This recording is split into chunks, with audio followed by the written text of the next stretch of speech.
the SEC, powered by 42nd Street Marketing, your game-winning play call for design, marketing, and branding.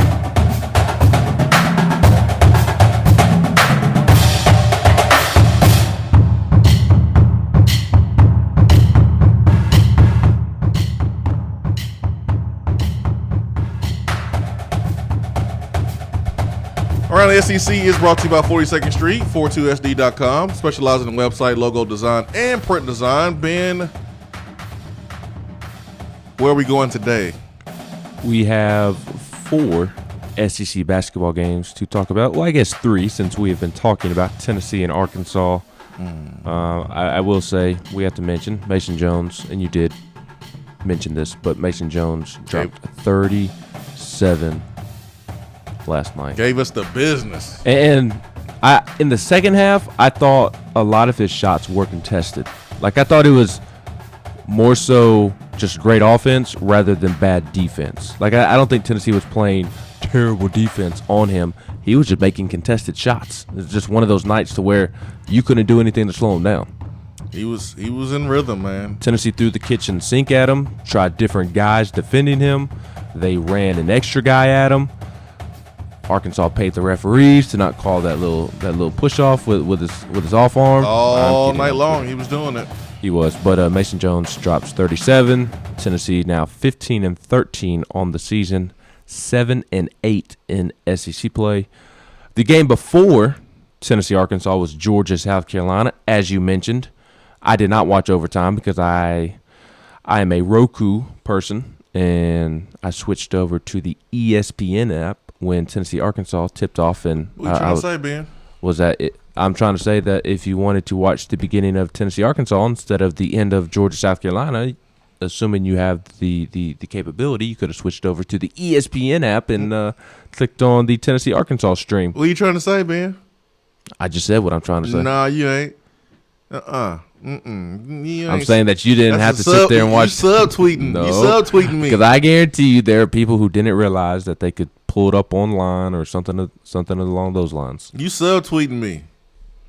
No, I'm not. I got Roku, Ben, and I decided to watch Anthony Edwards over watching us start with 1 point down, 19-4 at one point? Yeah, it's like 12-1. It's a 40-minute basketball game. It's a game of runs. I knew we would get back into it a little bit. So I want to watch Anthony Edwards. I want to watch. You knew we were going to get back into it? Because I wasn't feeling very confident at the beginning. I knew we would make a run. Felt like the Georgia game to me. And how fitting is it? And to no surprise to me, DR Vol or Volstorm, that you would rather watch Georgia play than Tennessee. No surprise at all. But your Georgia Bulldogs lose to South Carolina in overtime, 94-90, despite 36 points from Anthony Edwards. Sorry, man. I want to watch potentially the number 1 overall pick in the draft, just like I watched Zion last year. Tennessee been playing like they're on life support. And so I love basketball. I love good basketball. I love great basketball players. Yeah, I want to watch Anthony Edwards. I don't care if he would have played on Texas A&M, Georgia, Kentucky, Cincinnati, Louisville, Tennessee. Didn't matter. He was in his bag last night. He dropped 36 points. He was balling. And some of the plays that he made, I would pick him first overall over James Wiseman. That's just me. But, yeah. So for the first 5-10 minutes, yeah, I wanted to watch Anthony Edwards over watching our offense. That's fine. I agree with you. Flailing everywhere. Watching Anthony Edwards. All that. But I will never, ever, ever want to watch another player on another team over my team when they are currently playing, no matter how good or how bad they are. Well, that's where we differ. That's fair. I ain't watching trash. Anthony Edwards, technically Tennessee's better than Georgia, so you were watching even smellier trash. Anthony Edwards. I clarified myself. I made it clear. Don't try to change my words. I'm watching Anthony Edwards in the last 5 minutes of a basketball game where the boy had dropped 36 points.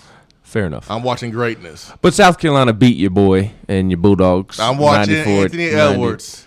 I ain't watching the team. Tom Green, the worst coach in the SEC. The worst coaching job in the SEC is Tom Green. Hands down. Ain't even close. Tom Green, worst coaching job in the SEC. I agree. But I'm going to watch Anthony Edwards. Missouri beat Vanderbilt 61-52. Vanderbilt now 9-19 on the season. I do like Saban Lee, too. And 1-14 in SEC play. Scottie Pippen had 19 points. Bless you. Missouri now 14-14 on the year. It was the first time they had all of their scholarship players available since January 5th. And what do you know? It resulted in a 9-point win on the road in Memorial Gymnasium. Florida blew out LSU 81-66. Keon Johnson had 25 points, 11 rebounds, and 5 assists. Florida led 41-31 at halftime and then put up a 40-piece in the second half as well. The only football note, go for it. I always try to watch Quez Glover play. Mm-hmm. Like, I don't even see the Gator uniform when I'm watching Quez because he's a Knoxville kid. I want to support him. And but I couldn't watch that game yesterday. I saw it on the menu, and I could have clicked on it, but I didn't want to watch LSU. I didn't want to see Will Wade's face. His face made me not click on that game. And we play Florida next. It would have been great to watch Florida and see what they're going to do and scout the upcoming opponent. But I couldn't see Will Wade's face. I couldn't do it. I didn't watch the game, man. I think I watched like NBA for a little bit over LSU Florida. I did, man. I watched NBA a little bit. But if you watched NBA over LSU Florida, that also means that you watched the NBA over Tennessee Arkansas because Tennessee Arkansas and LSU Florida were on at the same time for 75% of the game.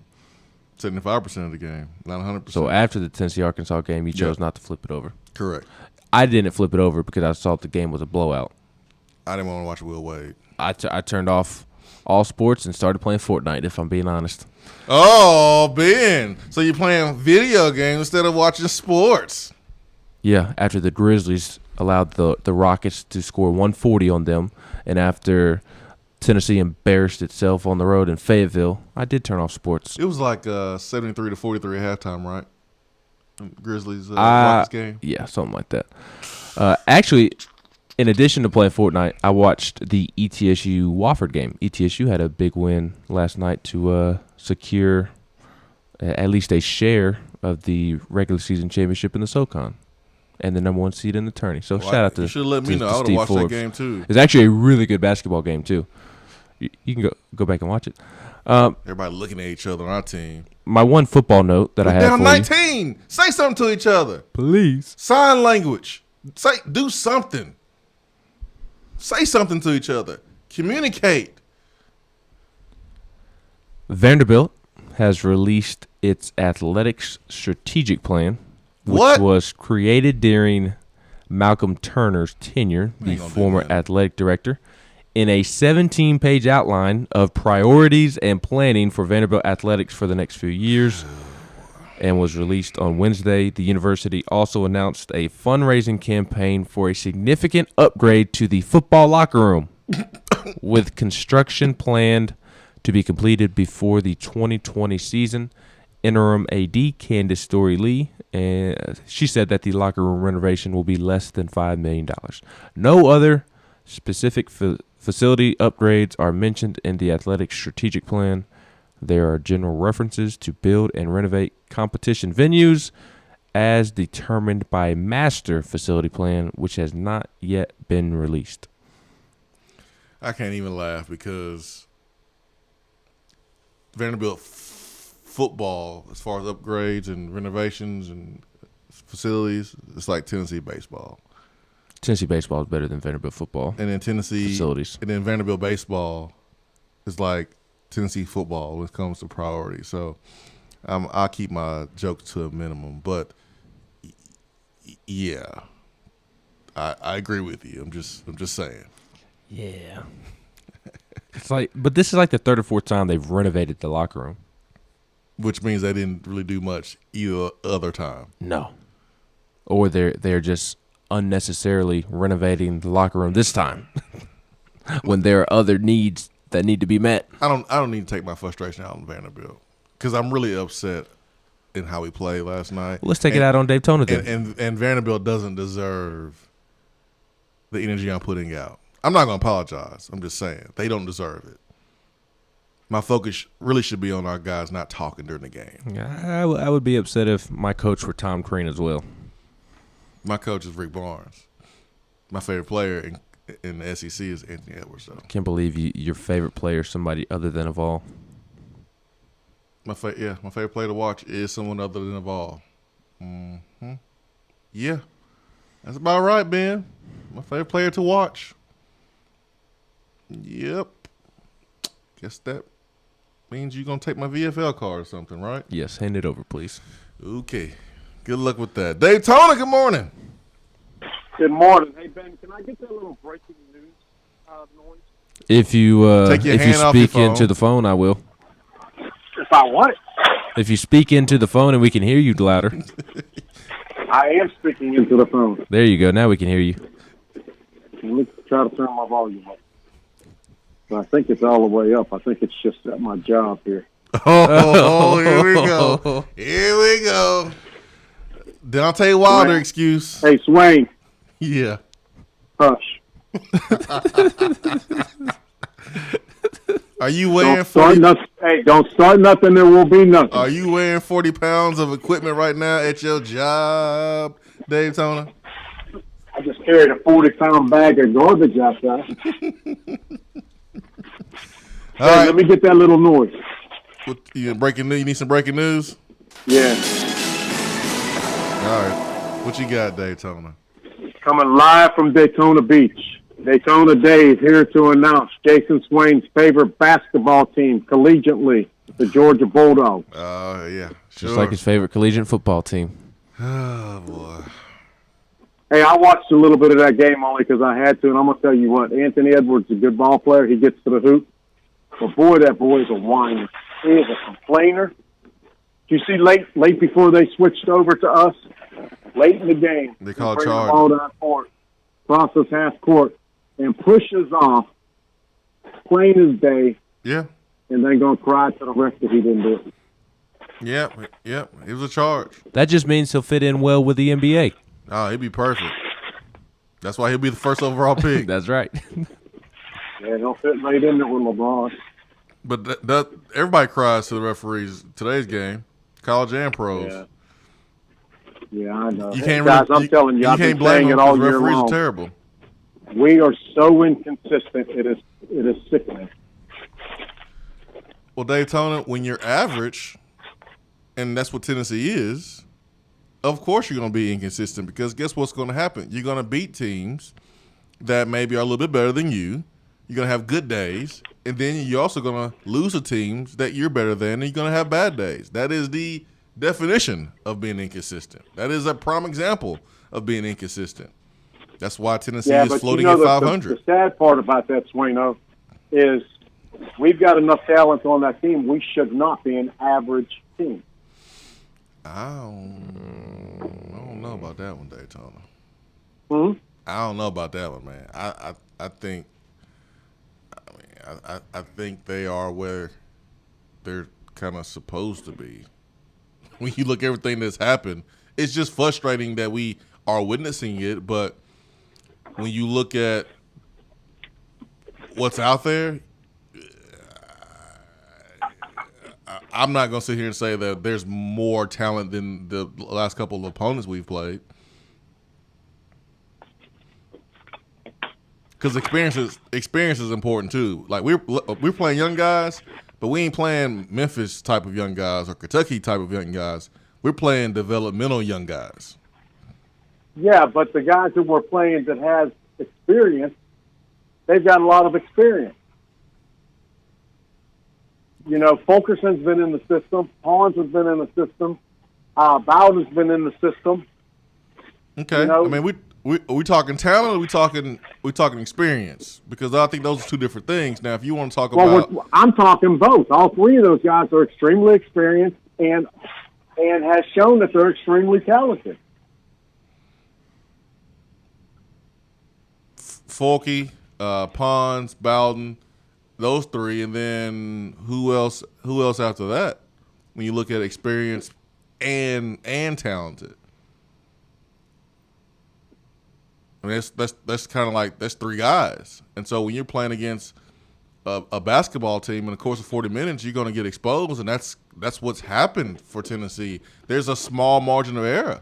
Like, we have to play dang near perfect. Yeah, we got to play dang near perfect to have a chance to win. I mean, we go and have a 17-point lead against Auburn, and Auburn's a top 15 team, almost have a flawless first half. We come out, we make a few mistakes here and there, and then boom, the lead is gone. I do think Jordan Bowden, Eve Pons, and John Fulkerson are very talented basketball players, but I also don't think you want those three being your three best players.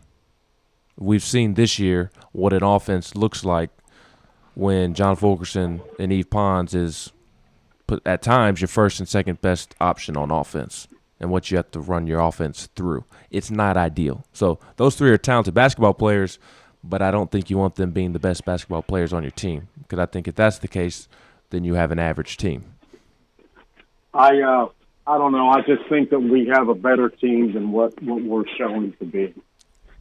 I won't disagree with that. Extremely frustrating. Yeah, I won't disagree with that. I won't disagree at all with you saying that we have a better team than what we've shown, because when you look at the level of intensity against Texas A&M at home, that's inexcusable. When you look at the sense of urgency in some points last night, that's inexcusable. But it all makes sense because you don't have the leadership. And it's not even about losing the talent or the offensive production, but these guys policed themselves last year. Like, these guys led themselves last year in most cases. Rick Barnes is able to not call timeouts, and those guys kind of correct themselves. Can't do that this year. And maybe the criticism is fair. Okay, if that is void from your basketball team, now you have to be the one who speaks up more, call timeouts. You know, you got to be that leader. Remember Jordan Pruitt in his first season when he was asked who's the leader on his team, and Pruitt was like, "It's me. I'm the leader." And last year, if he was asked the same thing, would he would have answered it the same? I don't know, because Daniel Batuli stepped up. Juwan Jennings stepped up. Trey Smith stepped up. Najee Warrior stepped up. You started to see leaders kind of emerge, and that's why you saw the change throughout the season. And I just don't see guys like even talking to each other on the basketball court. It's not the fact that they don't like each other or they don't like talking to each other, but you're going through a rough stretch. You're going through a rough patch. Who is holding their teammate accountable? We saw that last year with Grant and Admiral and Bone, Lamonte. We saw that last year, and we've seen none of it this year. None. Just not their personality. Think about this. Lamonte Turner had to talk to the team after a game. And Admiral. Like, I would understand if, like, Josh Richardson came back, Tobias Harris came back, you know, NBA guys came back. But one of your own teammates who's been out because of injury had to talk to y'all about whatever. I don't know what he talked to them about, but I know what Lamonte brought to this team. I know what they don't have anymore because Lamonte's not on the team anymore. Who's going to step up and talk? Now, it's kind of maybe too late now, but that's what's missing. Swain event. Be right back.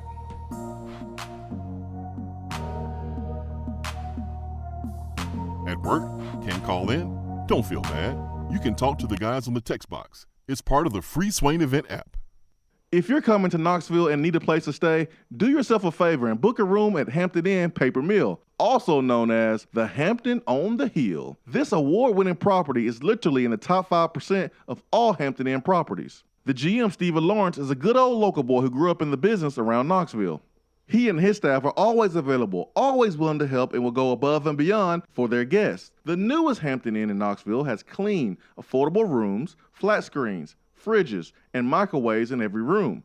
Plus, breakfast is included in every rate. Not to mention, there's also a pool and fitness center on site. If it wasn't so close to amazing restaurants, bars, and shopping, you would never want to leave. At only 6 miles from campus, you're still right in where the big orange action is.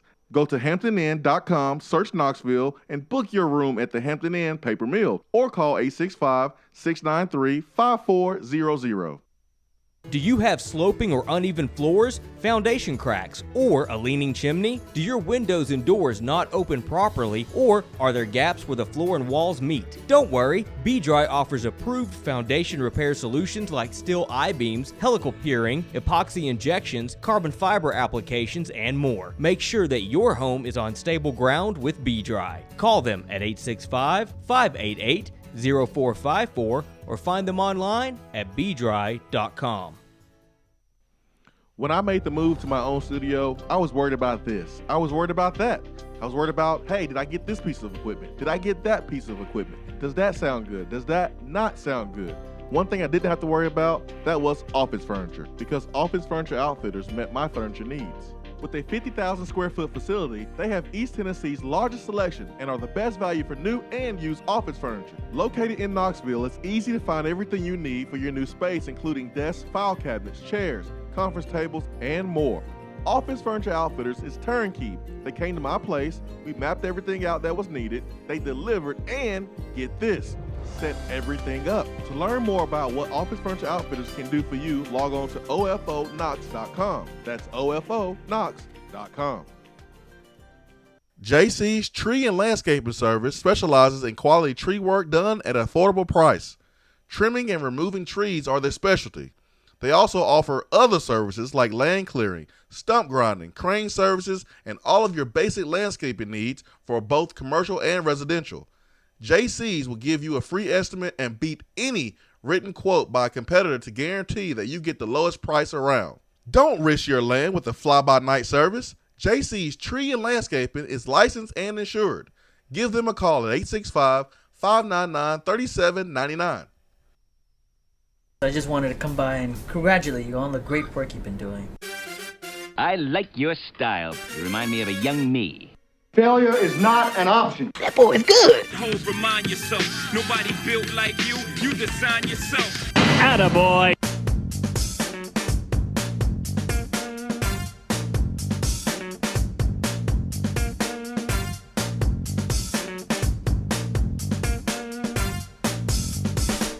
Hour one is brought to you by Hiller Plumbing, Heating, Cooling, and Electrical here on the Swain event. Ben McKee, Jason Swain. It is time for Attaboy. And Ben, bring some good news, man. Bring some positivity. Another day, another attaboy for Tennessee baseball, who beat UNC Asheville 12-1 yesterday afternoon at Lindsey Nelson Stadium. Tennessee hit 3 home runs. Preseason All-American Alric Solari hit his first home run of the season. Evan Russell hit his first home run of the season, a 2-run shot. And Connor Pavoloni, Tennessee's catcher, hit a 2-run home run as well. I think Tennessee had 5 runs over the first 6 innings and then scored 9 runs combined in the 6th and 7th inning. So kind of got the bats going there. It was crappy weather, but still 9-0 on the season, another win. Mark McLaughlin picked up the win, his first career win. Looked really good as a freshman on the mound. So Tennessee baseball continuing to roll. They get my attaboy and will continue to get an attaboy as long as they continue to play well. When's the next game? Friday, tomorrow. 3-game series versus George Washington over the weekend. 4 o'clock on Friday, 4 o'clock on Saturday, and 2 o'clock on Sunday. Maybe 1 o'clock on Sunday. Something along those lines. Second straight month of February in which Tennessee baseball has gone undefeated. I ain't gonna lie, man. During that basketball game, I was like, man, check the weather for the next couple of days. See what's going on, man. Man, check out a baseball game. And then I was like, ooh, it's gonna be raining. It's gonna be super cold. Yeah, maybe not. Maybe not. Yeah. It's too cold. This basketball team, and Chip Payne kind of said it to me on Twitter.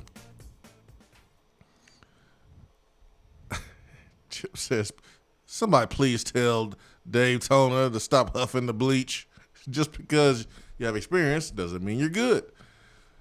And this is where I agree with Chip here, his last sentence. We all knew this team would struggle this year, just not this bad. And I think that's pretty logical and fair. Like, we knew this team would struggle. But, my goodness.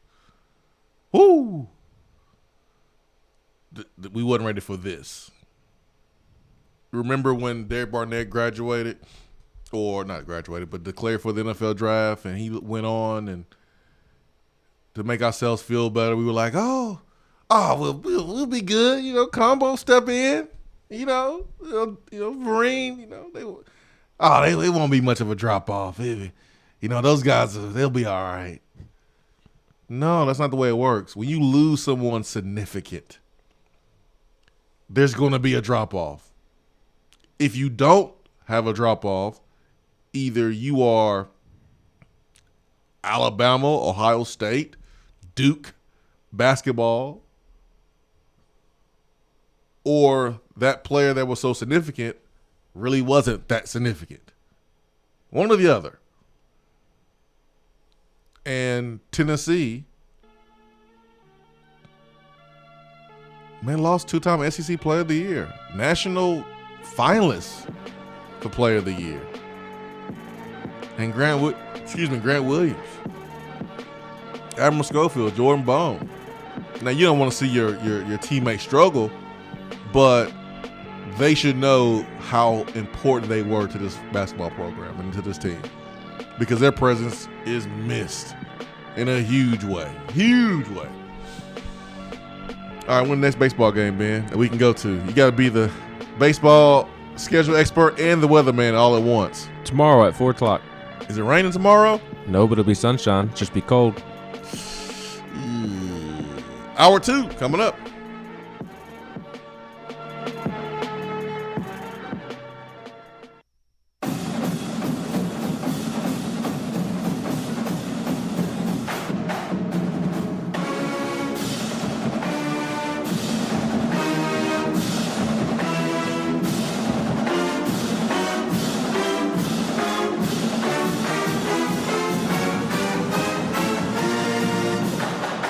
Touchdown or turnover is up next on the Swain event.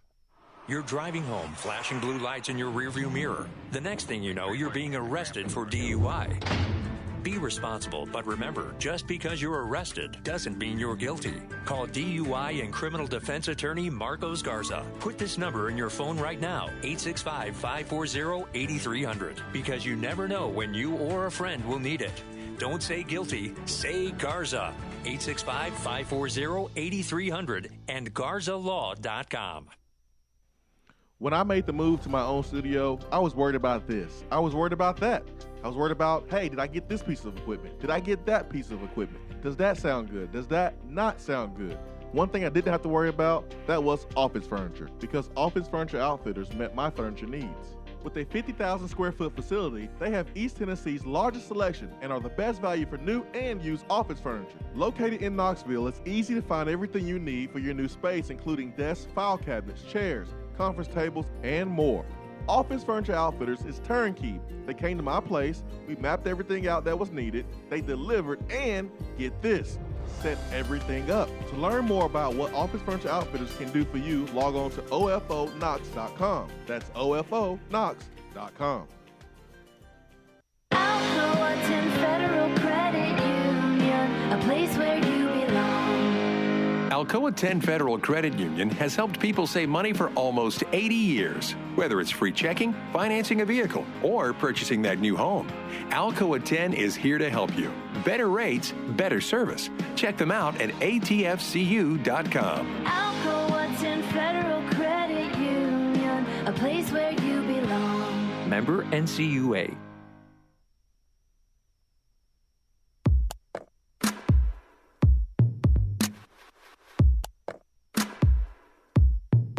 Touchdown or turnover is backed by Alcoa 10 Federal Credit Union, a place where you belong.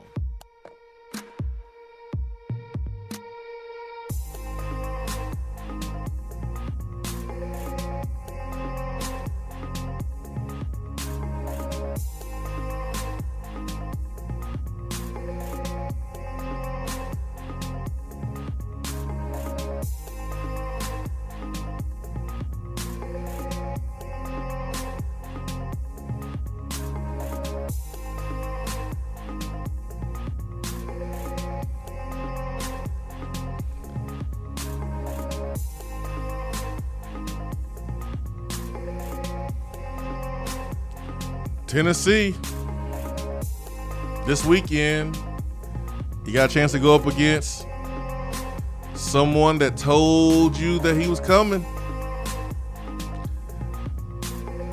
Told everybody he was coming to Tennessee. He's going to be a Vol. And then, bloop, he changed his mind and went to Florida. That is Kerry Blackshear. And that matchup will be Kerry Blackshear versus Uroš Plavšič. Boy, stop. It's going to be Folky. Maybe Pons. Dude. I'm folkied out, to be honest with you. How quick did Uroš come out last night? He was here for like 30 seconds. It was like 30 seconds. Like Folky came out and then he went straight to Techie. Oh, Uroš did score more points than Josiah Jordan James last night. He did. And when he scored, I got mad because I was like, dunk it, man.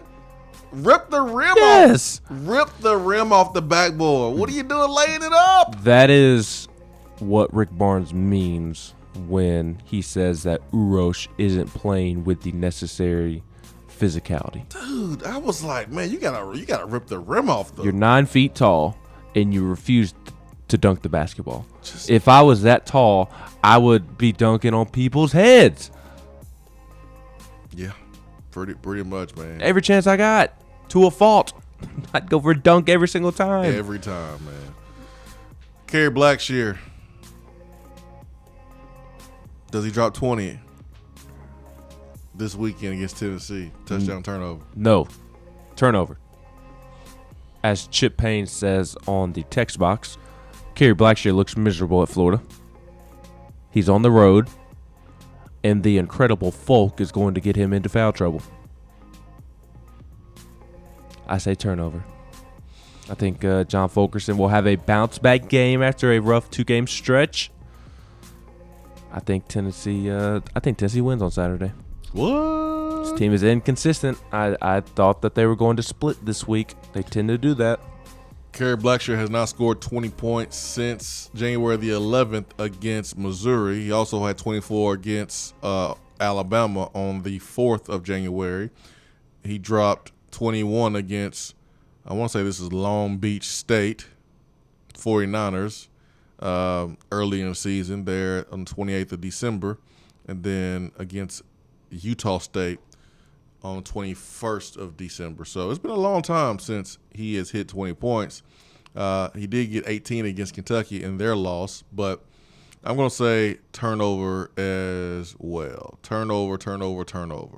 But I do think Jordan Bowden continues to be aggressive, and we just need him not to be in foul trouble. And how do we get Vescovi going?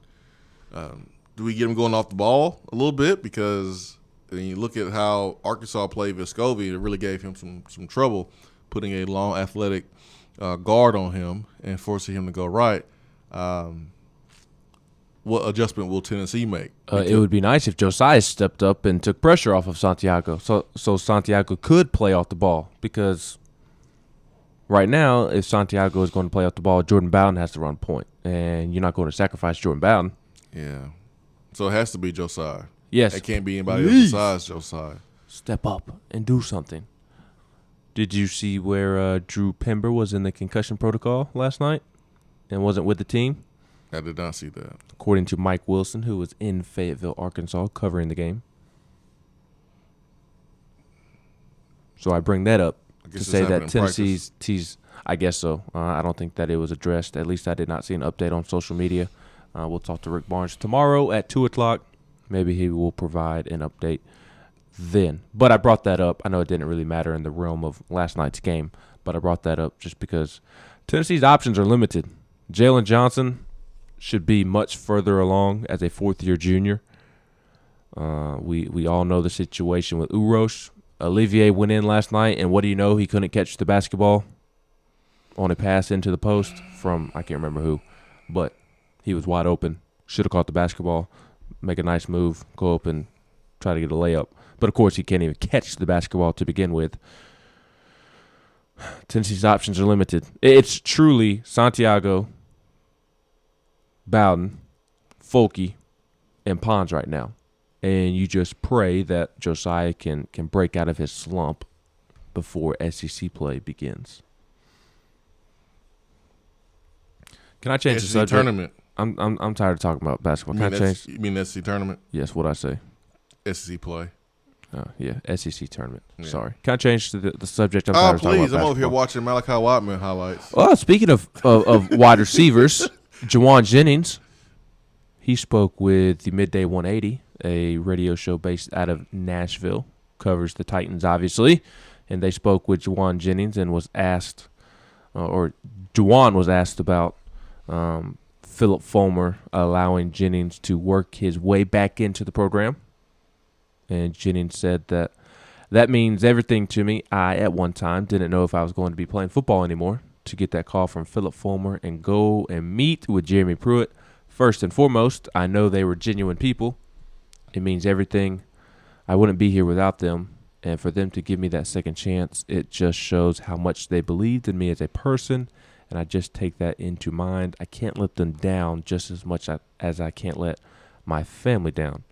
Juwan was also asked about Jim Chaney and how Jim Chaney helped his game grow this past season. And Juwan said that, oh, yeah, chain gang.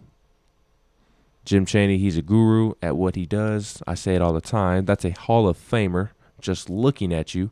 For him to come in and help me to get me where I am, I'm so thankful just to get to meet a person like him and his offensive mind. Man, his IQ is off the charts. To get to learn some of the knowledge I did from him, it definitely helps, especially in this process. When teams want to talk to me about plays, I can always go back to Jim Chaney's playbook, and it looks very good on me. I like that quote from Juwan because you know why? When T. Martin, Jim Chaney, and Jeremy Pruitt are recruiting this cycle, they can pull that quote and send it to every single offensive threat playmaker that Tennessee is recruiting. No, I agree. I forgot what football coach it was that had a comment talking about, it was Gus Malzahn. It was Gus Malzahn talking about, kind of the potential transfer changes around college football, allowing kids to have essentially a freebie. And Nick Saban and Gus Malzahn had their concerns over the proposed transfer rule. Malzahn, according to 247 Sports, understands why people would be proponents of the rule, but he has his reservations. I see why some would justify it when you see coaches changing all the time, especially after signing day. But that's part of what you've got to deal with, Malzahn said. I don't agree with it, but that's where we are and where a lot of the argument comes from for having open transfers. We'll have to also re-recruit our own players. There will be a lot of challenges, and coaches will have to rethink how they manage their roster. Okay, what's the problem, Gus? What's the problem?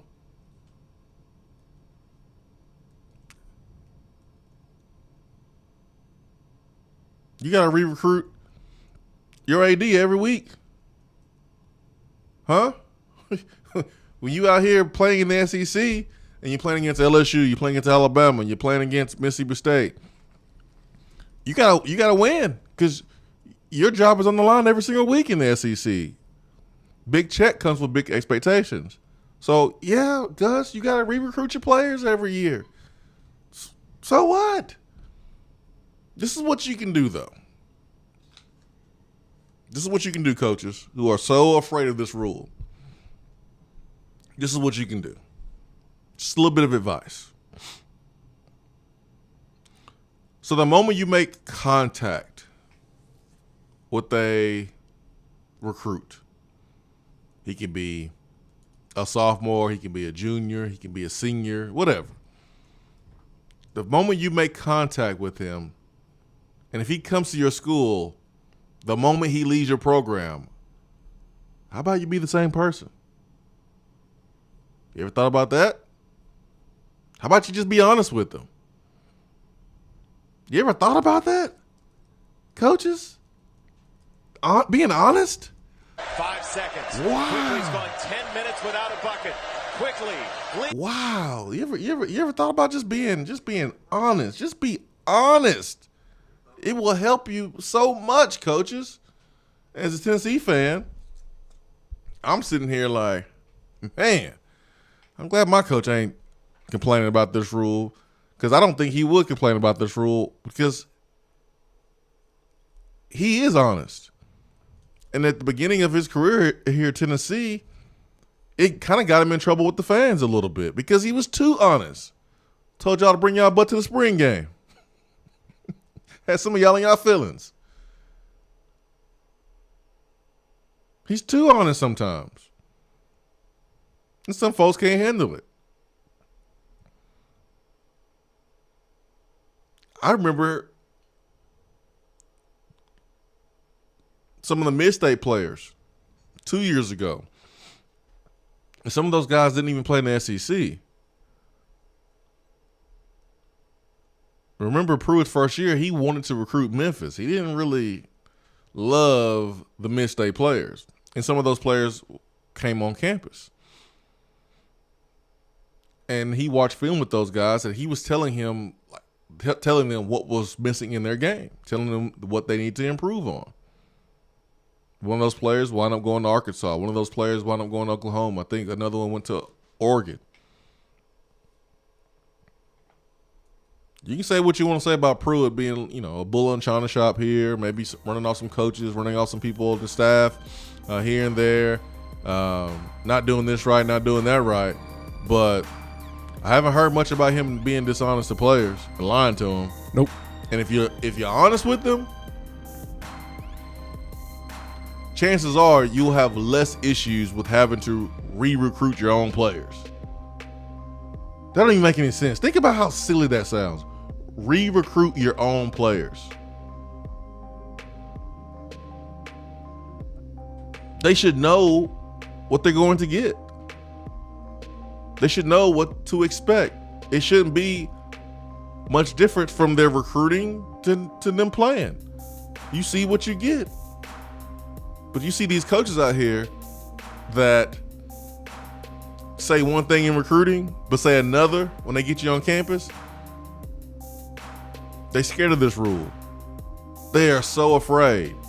Because before, they can say whatever just to get you there and know that, you have to jump through too many hoops to transfer. Or I can determine where you're going to go. Or if you want to go somewhere, you have to sit out a year. Coaches had all that power. But now that they don't have as much, or it looks like they're not going to have as much, they're a little scared, they're a little worried. How about you just be honest during recruiting? That might save some issues for you. That would save quite a few issues for college coaches. That's why Kirby said, hey, Coach Cochran, man, you do a good job of telling kids the truth.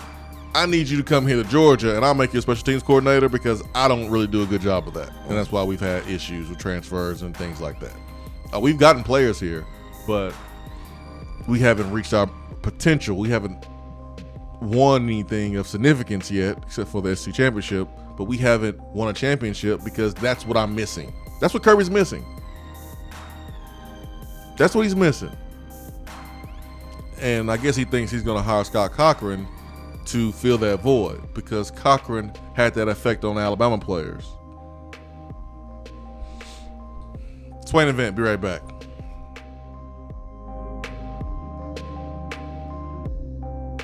While the other guys are taking guesses, the Swain Event is taking you behind the scenes and in the huddle every morning from 7 till 10 right here. We're here with Dr. Michael Carlson of Tennessee Regenerative Sports Medicine to discuss stem cell treatment and PRP. If you have orthopedic injuries such as shoulder pain, knee pain, Achilles tendonitis, or tennis elbow, you should give them a call. That's right, Jason. We specialize in regenerative non-surgical orthopedics. So we treat damaged tendons, ligaments, and joints by using ultrasound-guided injections with stem cells or PRP. And this form of treatment actually stimulates the body's own reparative process and allows for healing of the damaged tissue. So, Doc, what makes your training different than others? Well, Jason, I've been practicing in Knoxville for 26 years, and I'm certified in interventional regenerative orthopedic medicine through the American Academy of Orthopedic Medicine. So unlike the big seminars that will advertise stem cells, fly someone in for a couple hours to talk about supposed stem cells that you order off of a shelf, then they'll depart, leaving the patient wondering who will be the person injecting me and what their level of training is. At Tennessee Regenerative Sports Medicine, I'm the one doing the procedure, and we're using your own bone marrow stem cells or PRP. So in other words, it comes from you and it goes back to you. So you know exactly what you're getting and know exactly the level of training involved. Tennessee Regenerative Sports Medicine, trsportsmedicine.com. East Tennessee's leader in PRP and stem cell therapy. Voted Best Barbecue in City View Magazine and a top 100 barbecue restaurant in the country, Dead End is a no-brainer when you are craving the smoky flavor of quality Q. Dead End makes it easy to enjoy their fantastic menu with online ordering and local delivery with Valet Gourmet. That's right, you can have Dead End brought to you. Can't think of the spread for your next event? Get Dead End to cater it. Check them out online, deadendbbq.com. Dead End Barbecue. The search is over. While the players are gearing up for the gridiron, it's time for you to get geared up at Alumni Hall. Find the best selection of Nike, Nike Golf, Peter Millar, and all of those retro logos you love. And the 2 for $28 t-shirt deal? Game changer. And don't forget about the rest of your game day crew.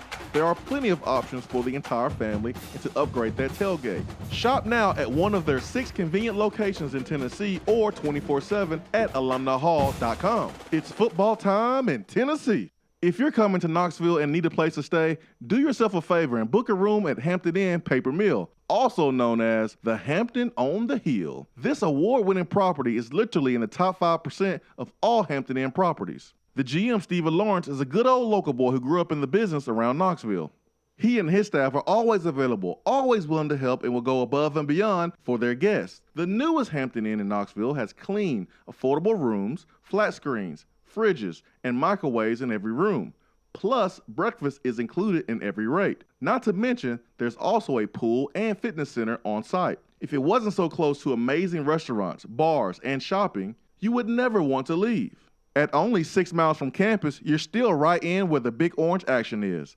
Go to hamptoninn.com, search Knoxville, and book your room at the Hampton Inn Paper Mill, or call 865-693-5400. If you aren't following the Swain event on Twitter, then are you even on Twitter? Hit that follow button. It's the right thing to do.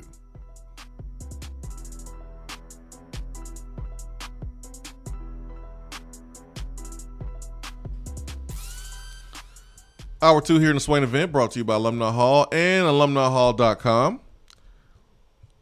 Jesse Simonton dropped his defensive depth chart. He's projecting the depth chart for spring.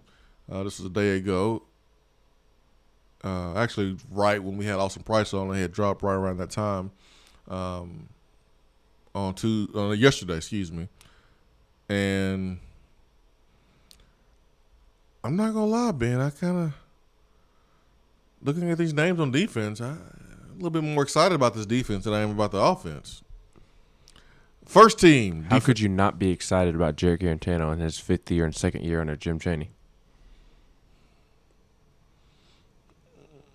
Because I played offense, and so I'm usually biased when it comes to offense. I go to practice and I never watch the defense. I always watch the offense. I was being sarcastic because most people are. You know why.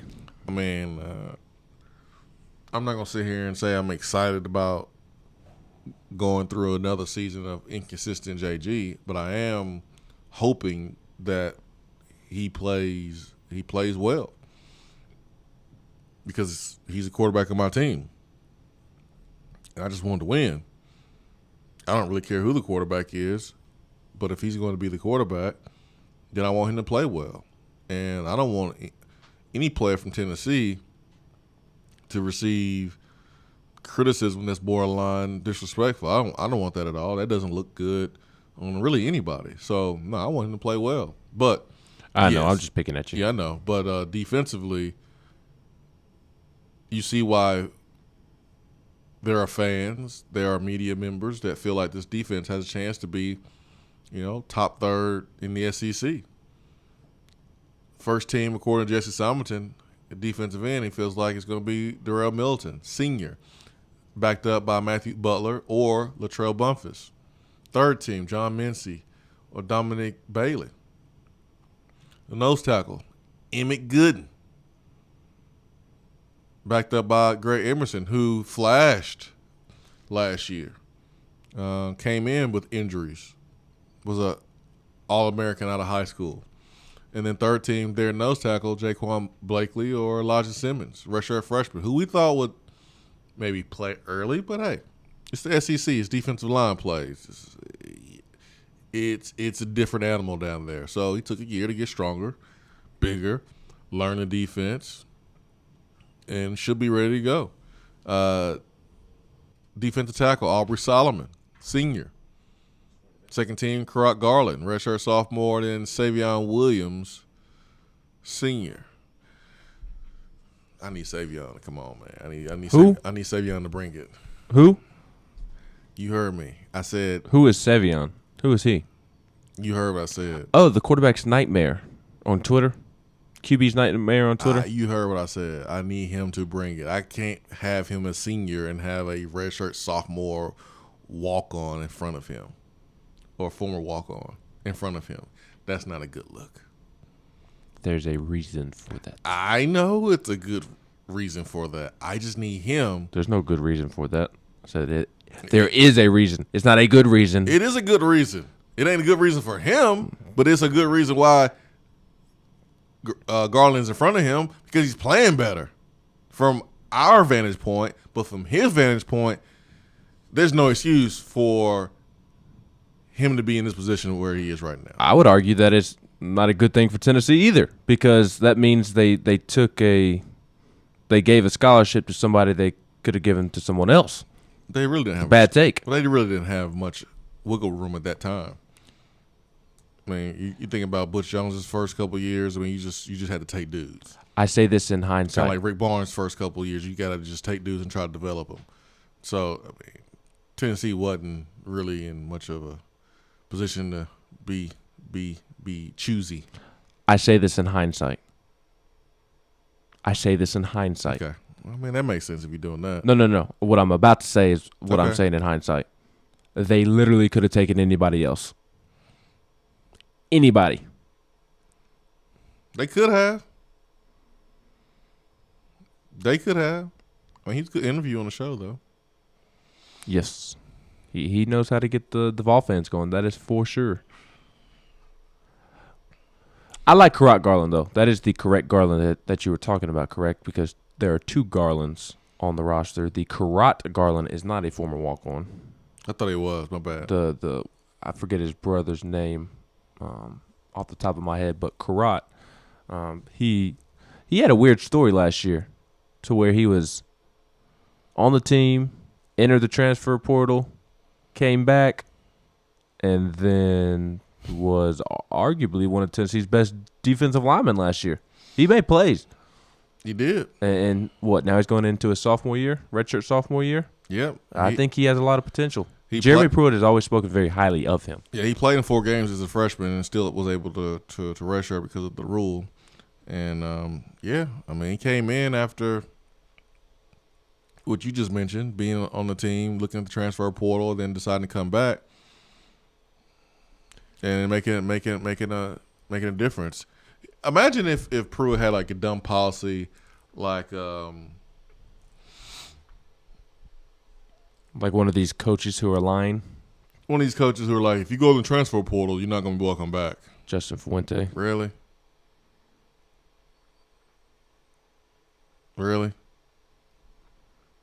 I mean, if someone wants to go and see if there's another option that's better for them and they don't see that and they decide to come back, you're not going to take him back? Really? If he's a good player, that don't make any sense. Good thing. I'm glad my coach just ain't about with that silliness when it comes to transfer, because he went through it. There's some things I would change about my coach. But I'm glad that at the core, he's a good football coach, and he's a straight shooter. I can work with everything else. Mm-hmm. I can deal with everything else, man. I really can. I can deal with everything else. I can deal with him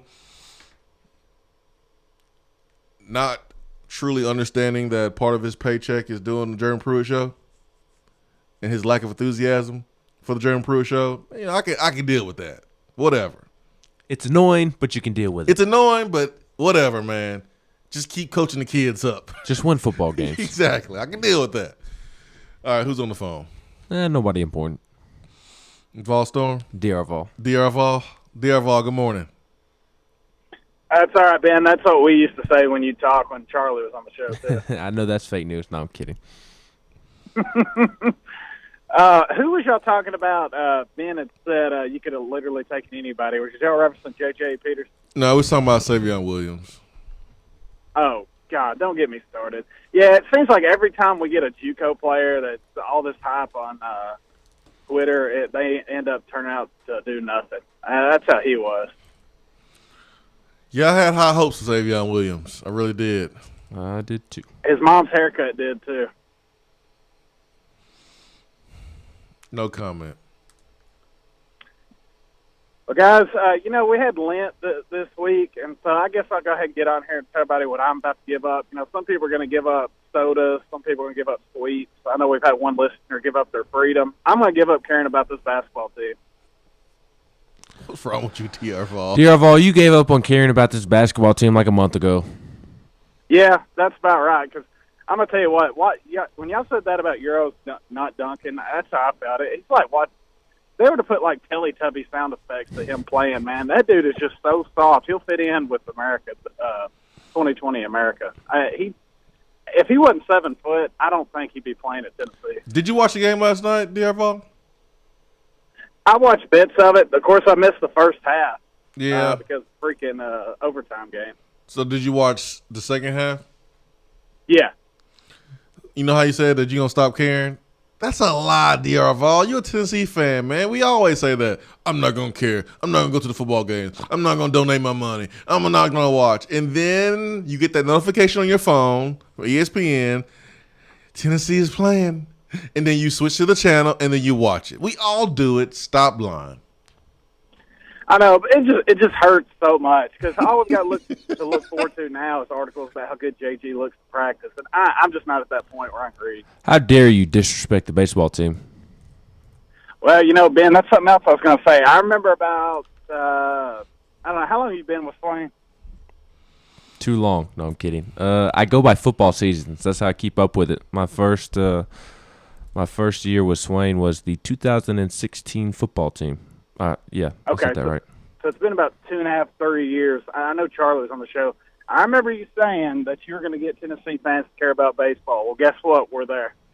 Well, I have not done it. I kind of said that sarcastically because I don't think that I personally can do it. Tony Vitello and every single one of those baseball players have gotten fans interested in Tennessee baseball because they're playing terrific baseball. Yeah, and it helps that the football team's down, or they're on their way up, and then the basketball team's looking like they're looking. So is Savion Williams, did he, I don't remember how much he played last year. It could have been much. I mean, did he take a red shirt, or are we just going to go ahead and get him out of here? Yeah, I think they're going to try to get him out of here. That's what I wondered. I don't we have? He only got one more year. What's the point? But they could redshirt Yeah, him. but are we like Didn't 7 play. scholarships over? Something like that. Yeah, Yeah, I think so you're right. We are over the 85 limit. Now, dear, I don't want to talk about Savion Williams on this Thursday morning after I had to watch the basketball team last night, so I'm going to recommend something to you that you should give up for Lent. Why you so grumpy, Ben? What's wrong with you, man? Tennessee did this to me. You know what you should give up for Lent? Yankees and the Grizzlies? Yes, and Tennessee. So grumpy. DR Vol, you know what you should give up for Lent along with Volstorm? What's that? I don't think that y'all can do this for an extended period of time. Trolling people. Yeah, I'm not giving that up. No, I don't want you to give that up either. I think that'd be good. That would be good for your soul. No, I don't want you to do that, dear. Make you a better person. I need entertainment. Yeah, but I'm going to tell you, I have a lot of pent-up aggression with people like my ex, and, people wanting to fight me at dead ends, so I can't give that up. Now, I will say something positive on the show. Did y'all see where Daniel Batuli had the biggest wingspan in the combine? I did see that. Yep. I don't know how much that's going to matter for him, but I did see that. Yeah, but it's better than talking about what's going on. Well, guys, last thing before I get out of here, Andy, if you're listening, remember, don't say guilty, say Garza. See ya. Speaking of the combine, today is the big day for Jawan Jennings, Marquez Callaway, and Tennessee's former tight end, or quote, played the position of tight end at Tennessee, Dominic Wood Anderson. Don't try not to be his friend now, Grumpy Ben. But you can. That's your boy. No, it's not. Austin Pope is my boy. Austin Pope is my tight end. Oh, okay. I love me some Austin Pope too.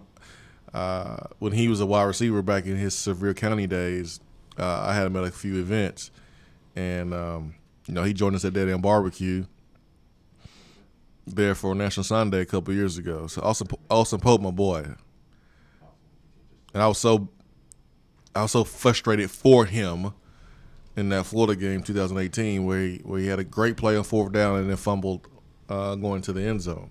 Was he your boy then? Austin Pope? Yeah. Yeah, I stuck by him. I encouraged him, lifted him up in my prayers. Speaking of the Combine, I did want to mention this earlier when I brought up Jawan Jennings. You can tune in to, I believe it is on the NFL Network. I'm 99.9% sure, but I just have not seen it with my own eyes. It's been on the NFL Network for the last couple of years. Yeah, but now they have moved it to primetime in terms of when they're doing things to try and attract more viewers and make it a spectacle, make it something that people tune into. So Jawan, his first thing that he is doing is the vertical jump, which is at 6:30. He's running his 40 at 8:30. Position drills at 9 o'clock. So Marquez Callaway, he is doing his position drills at 4:30. So you can tune in to the NFL Network at 4:30 to watch Callaway go through his position drills. He's running his 40 time at 4 o'clock. And then what's at 6? At 6. You said something was at 6:30 or something? That is Jawan's first thing that he is doing, and that is the vertical jump. That's in the morning? No, tonight. He's running 40s tonight? Yeah, they moved everything to tonight so that they can try and get more viewership and try to make it a spectacle. Wow. But Jawan, the main that. thing to watch is what, the position drills. Oh yeah. Although I think now I do find it interesting. Yesterday we were at lunch and I was asking you about your 40 at the combine, and you told me that when you got to your position drills, you remember Meacham looking to you and saying, "Hey, this is you. This is yours. This is your time. Your time to shine." Mm-hmm. And I kind of feel like Jawan's combine is similar to yours in the fact that, like, the position drills is like his time to shine. Because he's not going to run a great 40. His 40 time will be important for him, but it's not going to be great regardless. So he really needs to show out when running routes, catching the football. I don't think any of this stuff is. I think his interviews and game film is his time. Because even routes versus air, I mean, he hasn't been like an extreme crisp route runner, but he just gets the job done, and he competes his butt off. He makes tough catches. He's hard to tackle. Like, the combine, this is not for Jawan. Talking to GMs, his energy, his passion for football, that's going to be the best part of, I think, of his trip to Indianapolis, because he's 6'4", 215. He's not like super quick. He's not super fast. He's just a dang football player. And the combine is designed for like true football players not to look great. It's designed for track athletes. It's designed for guys 7-on-7 Hall of Famers. That's what it's designed for. Mm-hmm. Juwan's not that type of dude. He's not a 7-on-7 Hall of Famer. That's He's fair. a straight-up football player. So even Routes versus Air, I don't think he's going to blow anybody off the page because he's not going to be super fast. He's not going to be super quick. But he's going to catch everything. Yeah. Like when that's one thing that if you're a GM watching Juwan catch the ball, that's going to probably impress you is his mitts, and when he gets his hands on the ball, like there's not a second catch or a bobble. It's stuck. It's just like, it's like suction cups. I Yep. mean, he grabs the ball, he attacks the ball out of the air, he snatches it, he tucks it, and you're not getting it out. That's going to be probably the biggest thing for Juwan during the combine that they recognize. But as far as 40, I was a little surprised that he came in at 215. Usually, sometimes guys that are trying to impress with their 40, they may come in a little bit lighter than what they actually played at, so that way it can help with their time. But I saw where he had weighed in at 215. Mm-hmm. But most of it is probably just technique. And so if he can just get into 4.6s, I think he'll be okay. That's the goal, 4.6s for Juwan. Too bad for Juwan, they don't put dummies out there in shoulder pads and make them try to tackle him. Because put real folks out there. Put those South Carolina DBs out there. Juwan be a first overall receiver pick if you put the South Carolina DBs out there. Put any DBs out there. Yeah. And good luck bringing him down. Especially South Carolina because he broke a ton of tackles in that game. Yes, but to recap what I was saying, Juwan, 40 time at 8:30. His position drills at 9 o'clock. Marquez Callaway, his 40 will be ran at 4 o'clock. And his position drills will be at 4:30. Dominic Wood Anderson will be going with Marquez Callaway in his group. It looks like Dom's 40 time is at the same time, 4 o'clock, and his position drills are also at 4:30. So this year's combine is different in terms of the NFL Network schedule. Thursday, Friday, and Saturday, 4 to 11 p.m. on the NFL Network. Trying to get more eyeballs on watching the combine. Today is tight ends, quarterbacks, and wide receivers. Tomorrow, being Friday evening, place kickers, special teams, offensive linemen, and running backs. And then on Saturday, which will be Daniel Batuli's time to shine, is defensive linemen and linebackers. And then on Sunday, it's defensive backs. But nobody cares about the defensive backs at the combine because Nigel Warrior got shafted and did not get an invite. I would have to really make an alarm or like put it in my calendar to watch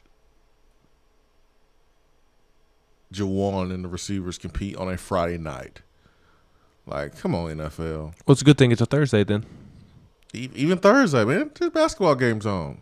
Sorry, that's a little bit more important to me. That's why you have 2 TVs and a computer. I know. It had to be appointment television. Like I would have to seriously set that alarm. I'm not just gonna sit there and just watch the entire combine on a Thursday night. Yeah, no, I'm Thursday, Friday, or Saturday. Nah, man. Like, I'll see the highlights on Twitter. Like, to be honest with you, I'll see everything I need to see on Twitter. I need an alert to tell me when Callaway's going to perform and when Jennings is going to perform. Other than that, I'm not watching the combine on Thursday night or Friday night. I'm not doing that. Well, one final note about the combine regarding Tennessee's players. Dominic Wood Anderson, Juwan Jennings, and Marquez Callaway were all supposed to do the bench press yesterday, but elected to do it at Tennessee's Pro Day. So they're just going to do it once, and it will be at Tennessee's Pro Day. Yeah, it's pretty standard. I didn't do mine at the combine either. Yeah, I did mine at Pro Day. And then for receivers, it don't really matter. Now, it does matter for Juwan because he can make up for speed in that department. Yeah. But someone like Callaway, I mean, if he benches 15, something like that, he'll be, whatever. You just don't want to bench less than 10 or 11 if you're a wide receiver. That will get folks' eyes, moving around a little bit and asking some questions. But anywhere above 10, you should be okay. Well, ESPN's Jeff Darlington just said on Get Up that I'm now at the point where I would be stunned if Tom Brady went back to New England. Isn't that crazy to think about Tom Brady playing somewhere other than with the Patriots? Titans, man. It's happening. I'd rather see Tom Brady in Titans blue than Ryan Tannehill. It's happening. Poor Tannehill, man. gets to a place. He has a running game, young receivers. This is his future. Like, this is a great fit for him. And then you have a Hall of Fame player, arguably the best quarterback ever available, and your coach was his teammate. Yep. Like, and you actually had a better second half of the season than Tom Brady. But Ron Tannehill, somebody will want him if the Titans don't. There's 31 other teams. Poor Ron Tannehill. He'll be okay. I am excited to see the quarterbacks go today. That is one thing I do tune in to the combine to watch. I'm interested to see how Jalen Hurts performs. Not asked to perform at any other position. Quarterback in the NFL wasn't any. I go back to someone, be able to handle a playbook or have the accuracy, but that narrative has changed, and so I think some folks get still caught up in that narrative, even though it's changed a little bit. Look at the NFL right now. Look at Deshaun Watson. Look at Patrick Mahomes. Look at Russell Wilson. I mean, Lamar Jackson. I mean, just look at the NFL. And so I don't know the context of the question. It wasn't like he was truly asked to work at another position. They just simply asked him a question. Would that be something he's open to? Sometimes they ask you crazy questions just to see what you're going to say. And that was also asked by a media member too. Yeah. So, and I think the thing with Jalen Hurts is that people recognize that even if he doesn't work out at quarterback, he could still be a really good football player in the NFL. He should play quarterback though. If Josh Dobbs playing quarterback, he should play quarterback. Yes, because I don't know what other position Jalen Hurts can play anyways. I think he could play running back. Not like 20 times a game, but there's no reason he can't be what Taysom Hill is. Taysom Hill. There's no reason why he can't be a quarterback. If Dobbs a quarterback, he should be a quarterback. No, I agree with you. Yeah. So I just think he's a really good football player. Yeah. Not necessarily a really good quarterback. Like, I'm not truly bothered NFL-wise by the question or the thought of Jalen Hurts playing another position. I was bothered last year when Bill Polian was hating on Lamar Jackson. That was that was a little too much to me. I mean, but I understand the question. Who's on the phone? Turkey Man. Turkey Man, good morning. Good morning, individuals. Good morning. How we doing? Good. How are you? Hey, I'm doing good. Hey, is orange and white game? Is it just set in stone every year when they're going to have it? No, it's not set in stone every year. It differs each year. I was wondering about that. I noticed that South Carolina and Vanderbilt was starting this spring practice, and I was wondering if we just kind of have ours set in stone. I was wondering the pros and cons of that. I mean, it's set in stone now. It's April the 18th. Yeah, I meant year by year. But it's usually third or fourth week in April. Because they usually practice for a week and then take spring break and then come back and finish the rest. How did Harrison Bailey do going to Juwan Jennings? He looked pretty good. Pro Day has not happened yet, Turkey Man. Oh, okay. Okay, I was wondering, hey, that won't happen either. You have their address to send Andy. I was thinking about saying some cornbread with a rock hammer. You ain't right, Turkey Man. All right, guys, you have a good one. I'll get out of here. See ya. You ain't right, Turkey Man. Andy's out. So, good luck.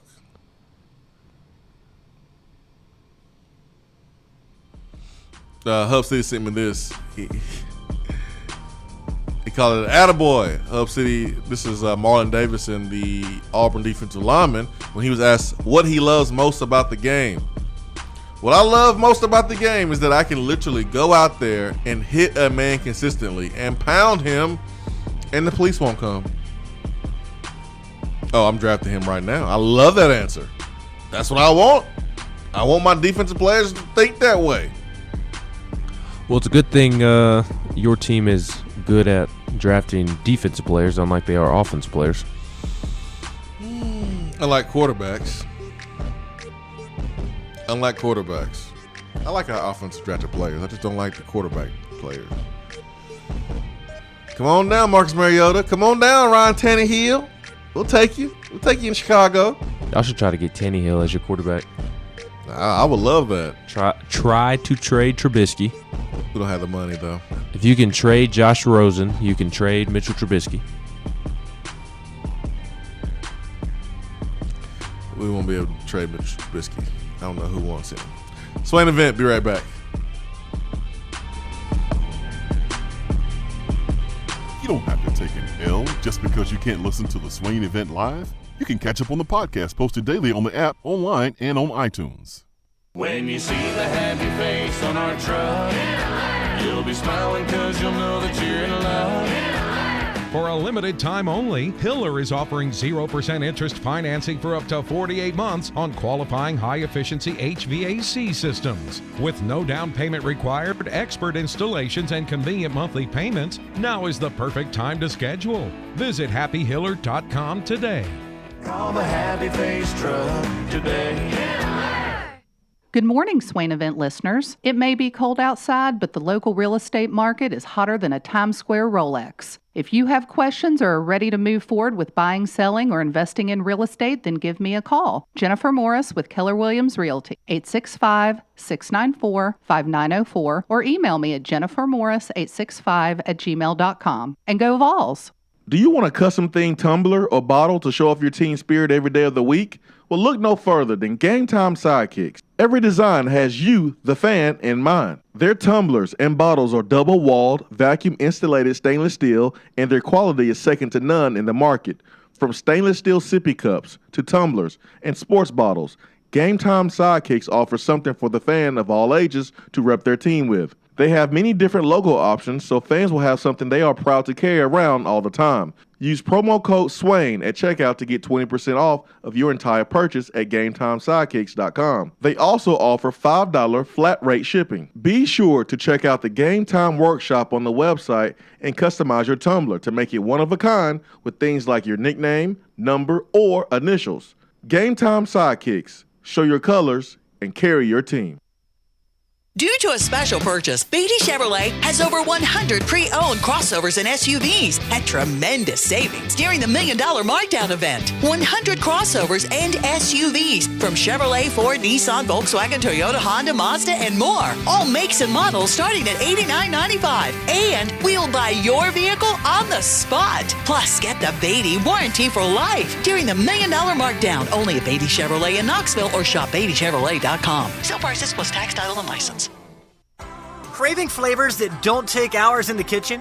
Mrs. Grissom's cheese spreads and chicken salads are the perfect go-to. Ready-to-eat meals and snacks found in the meat or dairy section at your local grocery store. Whether you crave the classic Mrs. Grissom's pimento cheese or the gluten-free select varieties like the cranberry pecan chicken salad, enjoy small-town flavor in every bite. Select the best. Select Mrs. Grissom's.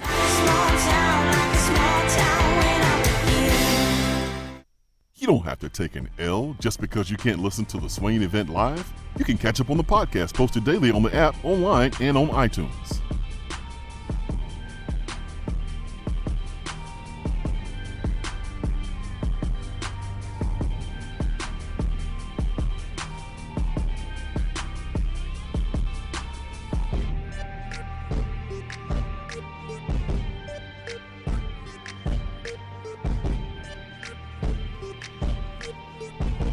Hour 2 here in the Swain Event brought to you by Alumni Hall and AlumniHall.com. Let's go to the phones. What was Turkey Man talking about? He was making fun of what TC jokingly tweeted about me jokingly saying that Harrison Bailey was going to throw it to Jawan Jennings at Pro Day. Yeah, I wonder who's going to throw to Jawan at Pro Day. I would be JG. I would select JG if I'm Jawan, but that's just me. Maybe he'll get his boy Keller Chris to come back and throw to him. Whoever you get, the ball better not hit the ground. And it better be someone that Callaway and Dominic Wood Anderson wants to throw to. So JG is the best choice because that's that's someone they've all worked with. Don't forget about Tyler Bird as well. Let's get to Mike in North Georgia. Mike, good morning. Hey, good morning, fellas. How you doing? I'm good, man. Good. I've got a little bit of a lighthearted story that I think will help everybody continue to move past the basketball debacle. But me and some of my buddies, we usually play basketball 3-on-3, 4-on-4 on Mondays.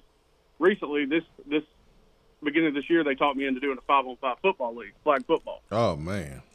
And you know, I'm still in my late 20s. Some of them are in their early 30s, but we're all a little thick. You know what I'm saying? Not in the best physical shape to be out there playing football, but it's fun. You know, whatever. Anyway, we started off like 0-3. There's only like 5 or 6 games. They do little seasons, but started off 0-3. And does anybody want to guess what the team that we beat first calls themselves? What their name is? Georgia Bulldogs. They call themselves the Lions. Oh. The what? The Lions. The Lions. Of course. Of course they do. Hey, I do not mean any disrespect to Triple OG Jamie. He's one of my favorite callers to listen to, but I could not help but laugh when I realized after that game who we just beat. The Lions. I mean, duh, right? Triple O was probably the GM of the team. You know what's sad, though? Triple O has lost all confidence in the Lions lately, man. He don't even trash talk anymore. Sad. He just agrees with me. I'm like, the Lions stink. He's like, yep, you're right. I hate when it gets to that point as a fan. But I know, man. I know, man. But like when the trash talking turns into an agreement, that's guys. I'm excited to see what our boys do at the pro day. I think if it was 10 years ago, I think there's a chance Petula could be the best prospect that we have in this group. But obviously the game's changed a little bit. I still think he can be a good pro. And, man, I'm rooting for all of them. But anyway, I just wanted to share that story with y'all. I hope y'all have a great Thursday. Hey, thank you so much. Petula is the one I'm rooting for the most out of everybody. Have y'all checked out his story? If you have, do you remember his story? Mm-hmm. I mean, I'm rooting for him more than anybody. And I know Jawan Jennings is the fan favorite. I understand that. I respect that. But you look at what Dane Petula went through moving from the Congo with his family to another country, and then all the obstacles he had to overcome, and then coming to Tennessee, and then the injuries. I mean, I'm rooting for Dane Petula more than anybody at the combine. Callaway don't need me rooting for him. He's gonna do his thing. He's gonna be okay. Jennings, he gonna be all right. He gonna do his thing. He got football film he can show. He gonna be all right. But Petula, I'm rooting for him. What about Dominic Wood-Anderson? Huh? What? What'd you say, Ben? What'd you say, Grumpy Ben? I'm rooting for Dominic Wood-Anderson too, man. I'm rooting for all our guys to be successful. But it's just a little bit, it's just something more about Petula because of his story, his entire story. I don't dislike Dominic Wood-Anderson. I don't want people to start thinking that because we joking around because I make fun of you because you hyped him up so much and he didn't meet your expectations. So I want people to think that because I can see how people can say, oh, man, I'm getting a vibe at Tennessee. Just Swain don't like the Tennessee's tight end, Dominic Wood-Anderson. Fun fact, he is Jabari Davis's favorite player on last year's team. That is a fun fact. It is. Everybody tweeted Jabari and asked him about it. That's a fun fact. Got a couple minutes left before the top of the hour, so we'll get to the phones after the top of the hour break. 20 seconds. But, yeah, man, I'm rooting for Dane Petula. And I don't know how big of a deal his reach is. I mean, his wingspan is. It's not basketball, but it is important for defensive players to have great wingspan because you keep those linemen off of you that are trying to block you. You keep them off of you. You can keep them away from your chest. You can fight blocks better when you have long arms. So It's going to be about Batuli's 40-yard dash, his agility. You look at the game film, him playing in the SEC, and he made some great plays for Pruitt's defense. And you know what Pruitt's going to say about him to the NFL scouts. He's going to have a good thing to say about him. So I'm rooting for Dane Batuli in a huge way. Had some injuries, have to overcome a lot of adversity. Didn't play early in his career because the previous coaching staff didn't really know how to use him. Hour 3 coming up here on the show. Stay with us.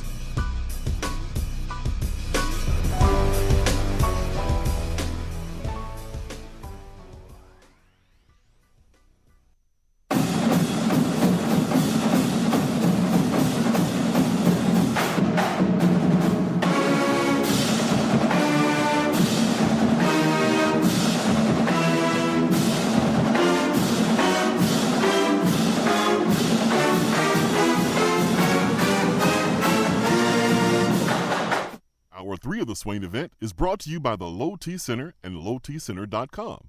Do you know your numbers? Feel like you again. Let us help. While the players are gearing up for the gridiron, it's time for you to get geared up at Alumni Hall. Find the best selection of Nike, Nike Golf, Peter Millar, and all of those retro logos you love. And the 2 for $28 t-shirt deal? Game changer. And don't forget about the rest of your game day crew. There are plenty of options for the entire family and to upgrade that tailgate.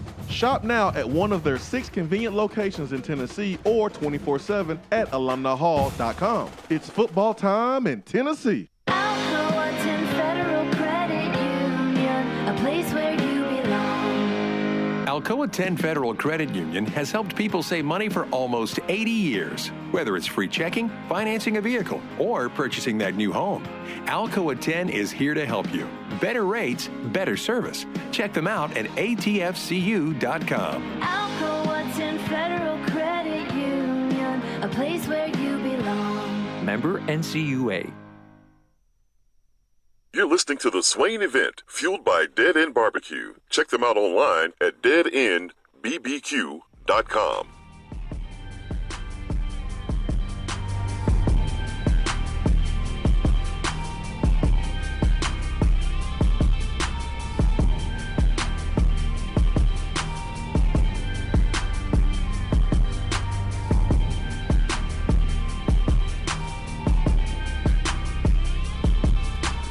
Let's go to the phones and start hour 3 here on the Swain event. Hour 3 is powered by Low T Center and lowtcenter.com, reinventing men's healthcare. Feel like you again. And the Low T Center can help locations in Nashville. 2 locations there in Nashville, 1 in Murfreesboro, 1 in Chattanooga, Tri-Cities, and Knoxville. If you're in Knoxville, hit up the Low T Center in the town of Farragut. There's a Low T Center right here. So let's go to the phones and let's bring in C-Mac. C-Mac, good morning. Good morning, Swain. Good morning, Ben. What's up, man? Good morning, King. Hey man, just another day, another opportunity. Real quick, for Lent, I gave up inconsistency. Ooh. I like that. Man. I like that. That's powerful right there, C-Mac. I guess historically, I'm not really good at calling in. I'll be honest. I like to listen. I like to interact on Twitter. But, calling in almost every day consistently or doing other things like hitting the gym, choosing to cook at home rather than go out to eat, it's supposed to be about making yourself better, right? That's right. So I want to try to be a lot more consistent over these next few days. With that said, Swain, did you finish reading that list this morning? No, I did, man. Ben interrupted me talking about Savion Williams. Who? Anyways, Kayvon Bennett, outside linebacker. Mike Roman Harrison backing him up. Henry Told Mike, and then Aaron Beasley backing him up. J.J. Peterson at will. DeAndre Johnson at outside backer. Sean Schamberger at star. Bryce Thompson and Alontae Taylor at your corners. Jalen McCullough and Trayvon Flowers at safety. There it is. Perfect. Jesse Simonton's pre-spring depth chart predictions. I'll be surprised if number 6 is actually news out there. But we'll see. my question for you this morning, though, Swain, is now that we're getting a little bit deeper into Pruitt's tenure and maybe possibly having to depend less and less on freshmen that we're bringing in. I know we're still going to depend on them a bit, but who would you say on one person on each side of the ball who would probably, out of this most recent recruiting class that we're going to bring in, would be getting that red shirt treatment? I'll hang up and listen. Most likely to be red-shirted. Have we ever answered that question? That's a good question. Man, that length paying off. Well, see, man, that was a good question, man. Being consistent. I think you had a good question yesterday, too. Most likely to be red-shirted. Cooper Mays is the first name that pops in my head.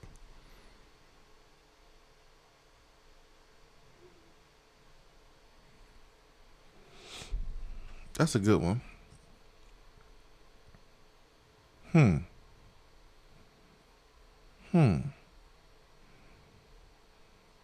Golly. Yeah.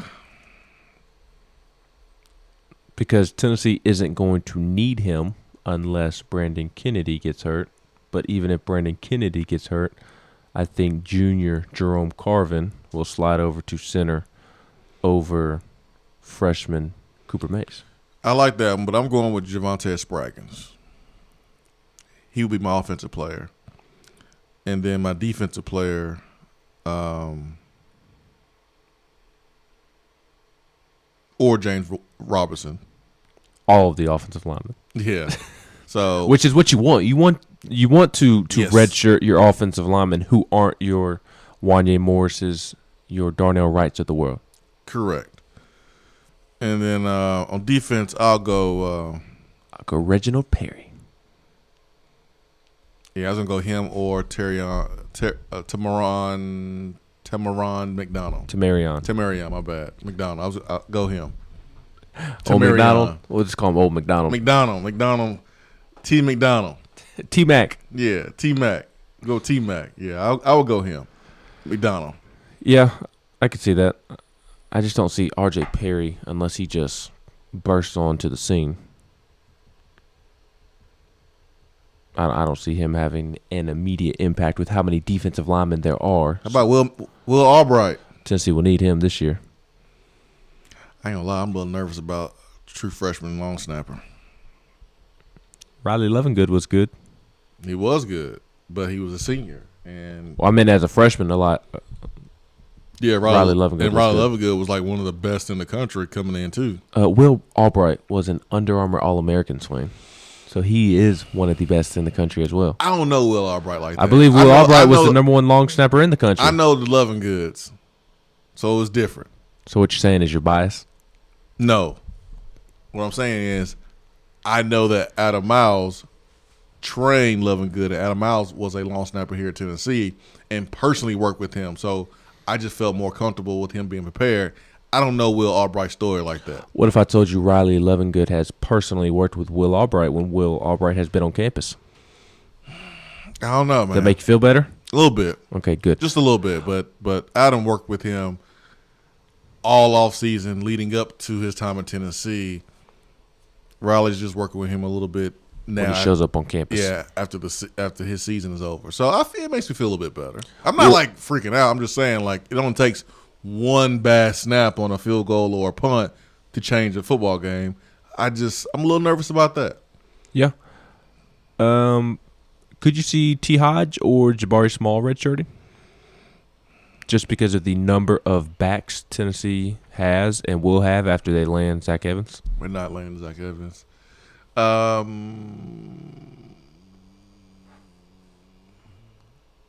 No, because I think T. Hodge will play because if Chase Hayden comes, he'll sit out a year. Chase Hayden is a graduate transfer. Oh, yeah. Never mind.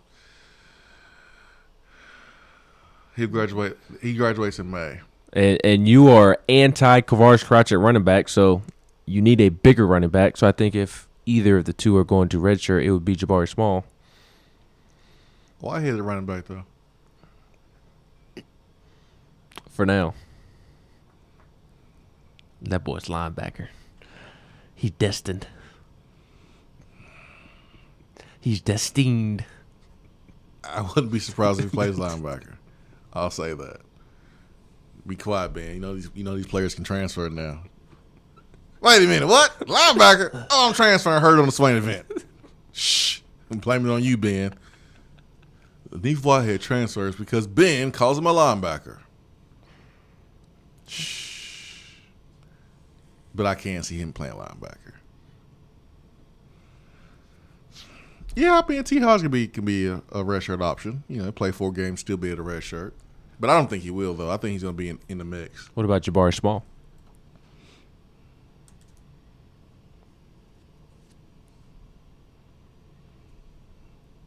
I can see him redshirting. Yeah, I could too. One of the backs. I see one of the backs. I think it would be good for the future to redshirt at least one of them. Yeah, I can see one of them redshirting. You a smart blank. You know that, man? You ever heard that before? Yes, I have. You are too. I wish Swano. I could call you. I really want to call you right now. I can't. You think you slick, Ben? You think you're real slick? You ain't slick. With what? I'm going to the text box. DR Vol. I'm worried Dominic Wood-Anderson is going to get dehydrated since Ben won't be there to carry his water around at the combine. That would have been a good joke over the summer. Listen, we all thought Dominic Wood-Anderson would have a huge senior year. Jim Chaney, but it didn't work out that way. Von Birmingham. Hold up now. I knew this was going to happen. Don't just move past the fact you said we are not getting Zach Evans. I'm going to need some more information. And please don't tell me Andy being locked up is already hurting us. I just don't think we're getting him. He didn't say that seriously. Swain doesn't know one way or the other whether he's coming or not. No, I don't. Nobody does. I just don't think we're getting him. I don't even think Zach Evans knows where he's going. Zach Evans doesn't even know if he's going to take an official visit to Florida. Yeah, I just don't think we're gonna get him. Yeah. That's what I'm saying today. Yeah. I think that's what we are convincing ourselves so we don't get our hopes up. I don't mind being disappointed and get my hopes up. That don't bother me. I just don't think we're gonna get him. When you hear Austin Price say that he thinks it is his opinion that it is between Ole Miss and Tennessee, what kind of goes through your head? For now, does it make you feel better? Make you feel worse? Yeah. I mean, it's been like that for a couple days now. It's been like that for at least 2 weeks. Yeah. But at the same time,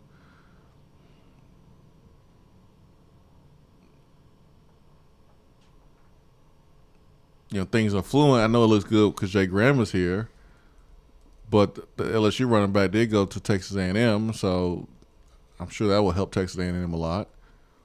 Yeah, I don't really know Vol of Birmingham, to be honest. Not today. He was joking when he made that comment. Yeah, today I don't know. I do not know. So, hope that makes sense to you. Dr. Vol says, I agree. I wish Batuli's story got more attention than it does. Instead, we're worried about baby hands Burrow. Hey, man, he's going to be the first overall pick, and he got the smallest hands of any quarterback, I guess, at the combine. So I guess people are going to make a big deal about that, even though the NFL balls are easier to throw than college balls. But whatever. The grip is different, though. The NFL ball could probably be slippery, though, in colder conditions than college balls. But it shouldn't matter. I mean, it might, since he is a cold market team that plays outside. But it don't matter. It's Cincy. It's the Bengals. They're terrible. They're gonna ruin Joe Burrow anyways. Pretty much. If I'm Joe Burrow, I'm pulling Eli Manning and not going there. But he can't because he's from Ohio. But Nasty, didn't they ask Tebow to change positions? I think. When he got to the league, they did. I'm not sure pre-draft did they ask him to work out any other positions or not. I want to say that they asked him to work out with the tight ends.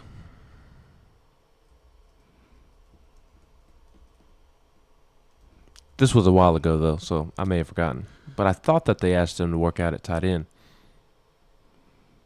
Yeah, I know that when he was with the Jets, he was like personal protector on punt, and he had a short stint with the Patriots. I don't remember if he was asked to change positions during the combine evaluation period. I don't remember. All I can see is that when he was in the league and was released by the Jets, released by the Patriots, that he would not change positions. Like, he was dead set on playing quarterback. That's the only thing I see. But I don't see anything about him being asked to change positions. Maybe I'm thinking of when he went to the Jets. Maybe that's what I know one of the teams he ended up going to, whether it was the Jets or the Patriots, I know for a fact one of those teams asked him to play tight end. Yeah. It's one thing to be asked to change position once you get to the league, but after you show in college that you are a Heisman Trophy candidate, you're throwing for a crazy number yards, you're accounting for a ton of yards on the ground, it's one thing to be asked to work out at a different position or change positions during the NFL eval period versus already playing a few years in the league and then them asking you to change positions. I think it's a little bit different. And, again, I just don't remember. Let's get to Hub City. Hub City, good morning. Good morning, guys. What's up, Hub City? Oh, man, just cruising up and down I-40. Be careful, man. Be careful. It's crazy out here. Well, just pay attention to the messages from Nagy. T-Dot. I said just pay attention to the messages that Nagy sends through T-Dot about not texting and driving and all those, and about buying his book. I think I saw one of those messages on the highway. Yeah, I got his book. I was going to call and kind of defend Ben just a little bit. I kind of feel like Dominic Wood-Anderson would have had a much better year. Like Paul Fulmer said, we had much better quarterback play. Probably. Yeah, it also would have helped if DWA ran the correct routes. He would have definitely had a touchdown against Florida. Well, I told you the story that my buddy who works at Georgia said that Tennessee or Georgia recognized that play on film leading up to that game, and DWA did something different on that play that they ran every single time except for the play at Florida. So from Georgia's perspective, they thought that was on DWA, and he did not do whatever he was supposed to do. Yeah. Still, it was a bad throw, but it's easy to point out the quarterback throw. And I'm not saying placing blame. I'm saying what the opinion that was shared with me from a team that scouted Tennessee each and every game from the all 22 angles that the coaches get. So DWA and JG running the wrong route, doing the wrong thing, ends up in an incomplete pass when the guy's wide open. But Cordell Patterson and Tyler Bray have no clue what they're doing, and we get a touchdown against NC State. Yes. Wow, he was covered. Yes. How about that? Played a lot because I just prefer to listen to y'all. But I hope y'all have a great day. Be careful, man. Thank you. Keep those for what's coming. Oh man, they just show up every day. I mean, I read stuff and I'm like, I got to send this. It's easy. Try to make sure I try to make sure it's factual and not just some fake news. Yeah, like the couple that was selling tickets to heaven behind a restaurant. That story. Yeah.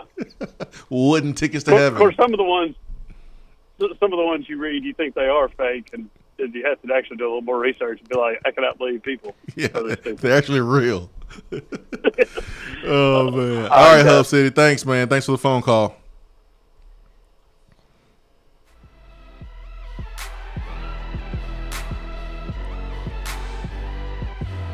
For the record, before somebody comes after me on the text box, that was not my opinion on that play at Florida.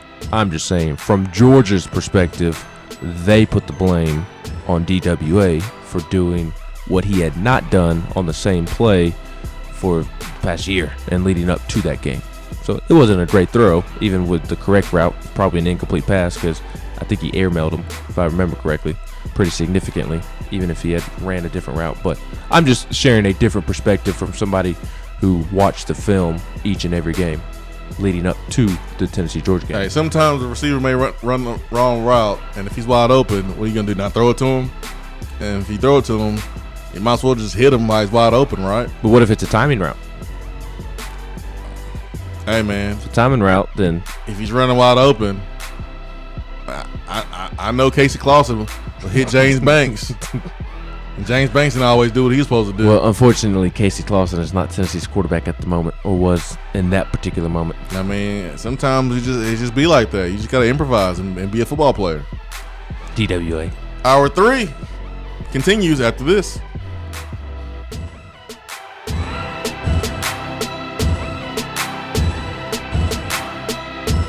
Hour 3 of the Swain event is brought to you by the Low T Center and lowtcenter.com.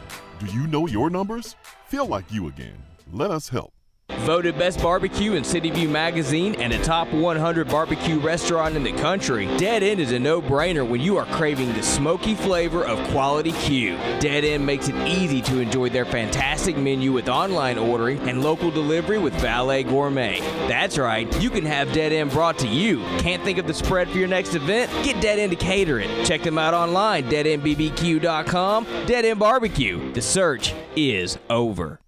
Due to a special purchase, Beatty Chevrolet has over 100 pre-owned crossovers and SUVs at tremendous savings during the $1 Million Markdown event. 100 crossovers and SUVs from Chevrolet, Ford, Nissan, Volkswagen, Toyota, Honda, Mazda, and more. All makes and models starting at $89.95. And we'll buy your vehicle on the spot. Plus, get the Beatty warranty for life during the $1 Million Markdown. Only at Beatty Chevrolet in Knoxville or shop BeattyChevrolet.com. Sale prices plus tax, title, and license.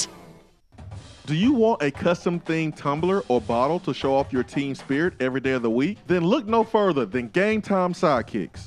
All of their bottles and tumblers are double-walled, vacuum-insulated stainless steel, and their quality is second to none in the tumbler market. New this year are their stemless 12-ounce tumblers, perfect for repping your team while enjoying your favorite wine. They also have new 3-in-1 jackets to use as a koozie for a can or bottle, or you can pop a lid on it and use it as a 12-ounce tumbler or coffee cup. Be sure to check out everything Game Time Sidekicks has to offer at GameTimeSidekicks.com. Game Time Sidekicks, helping fans show your colors and carry your team with unique gear you will actually use.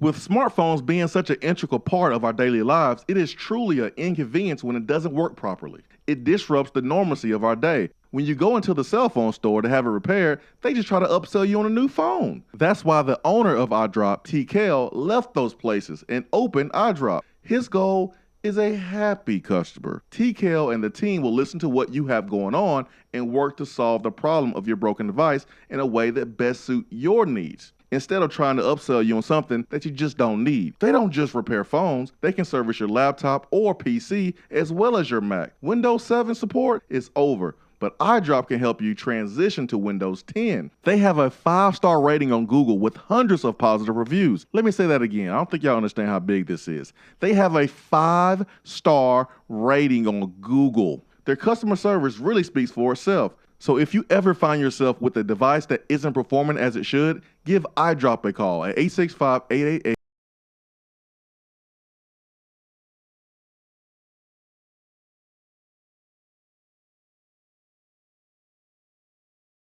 $9740, or check them out on Facebook at iDropped of Knoxville. If man made it, they can fix it. JC's Tree and Landscaping Service specializes in quality tree work done at an affordable price.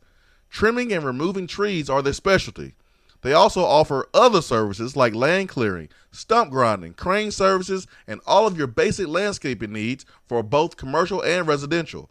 JC's will give you a free estimate and beat any written quote by a competitor to guarantee that you get the lowest price around. Don't risk your land with a fly-by-night service. JC's Tree and Landscaping is licensed and insured. Give them a call at 865-599-3799. For a replay of each day's Swain Event TV, like us on Facebook.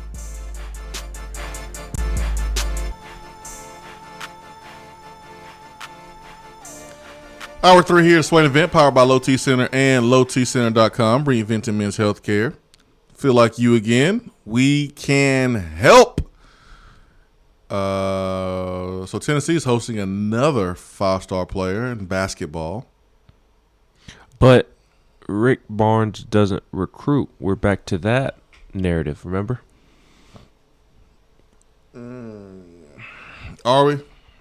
Yes. And my question would be,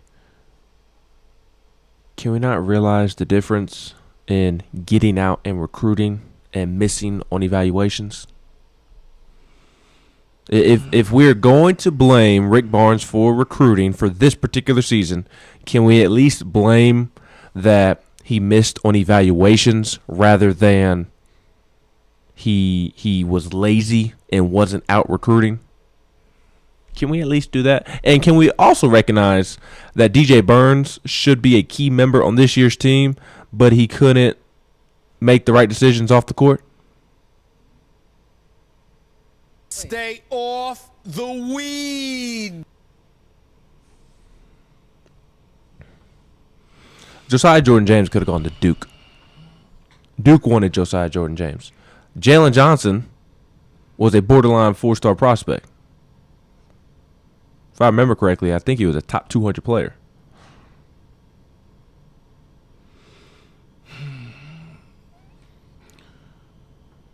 When Rick Barnes got here,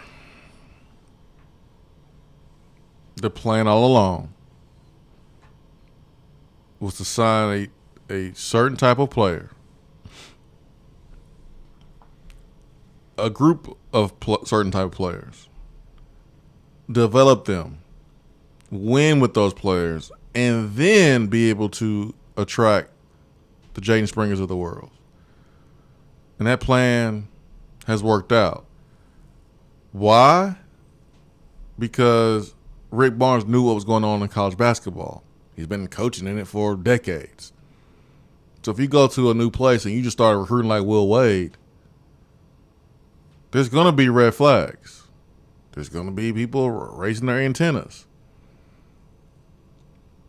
And Rick Barnes executed the plan that he laid out. Now, there's no excuse for how Tennessee is playing right now. And like Chip Payne said earlier, we knew that this season would be tough. Not this tough. Yes. We didn't know that Lamonte would be out. We didn't know that you had to go out and get a freshman point guard midway season. But when you have youth and when you have players that are trying to replace 4 NBA players, it's going to reveal every little small flaw that a coach has. It's the way it is. And when you have great players who are experienced, they cover up the smallest flaw in a coach. And that's just where we are. That's where we are. So when Tennessee rolls out 2 or 3 different wide receivers this year, and we don't see the same play at wide receiver, guess what's going to happen? People are going to say, oh, man, T. Martin lost it. As a coach, what happened? It's because Juwan Jennings is making like 4 dudes miss after the catch. And that's something you don't teach. Something you just don't teach. Or let's say whoever is replacing Daniel Batuli is not as good as Daniel Batuli, and then we're going to question Brian Niedermeyer as a linebackers coach, and we're going to question Jeremy Pruitt as a coach. That's just a part of it. There were times when I would be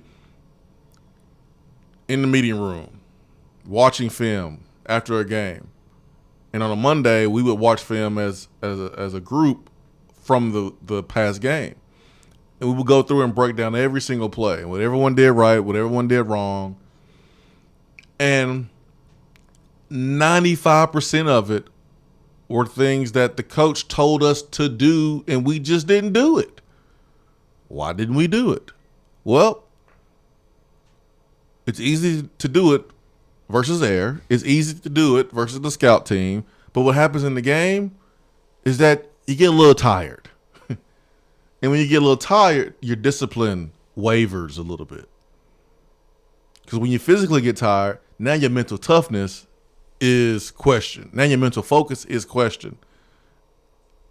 And there's times when players absolutely just don't do what they're told to do. It happens all the time. But yet we still blame the head coach. And look, this season is a disappointment because even with it being a transition year, and I agree with what Chip Payne said, even with what Chip Payne said, we thought it'd be a down year. We didn't think it would be this bad. I still had just make an NCAA tournament. That was my expectation for the year. So this season has been a disappointment, and Rick Barnes deserves blame. He has not had his best year, obviously, so he does deserve blame. What you mean to say is the entire blame. People want to put the entire blame on Rick Barnes because there is blame because at the end of the day he is the head coach, and so he's accountable for the result of his team. Mm-hmm. But the entire blame is not on him. It's not on him. It's not. And I bring that up because of what you were just saying. You see players do things and you just automatically assume that it is the coach's fault.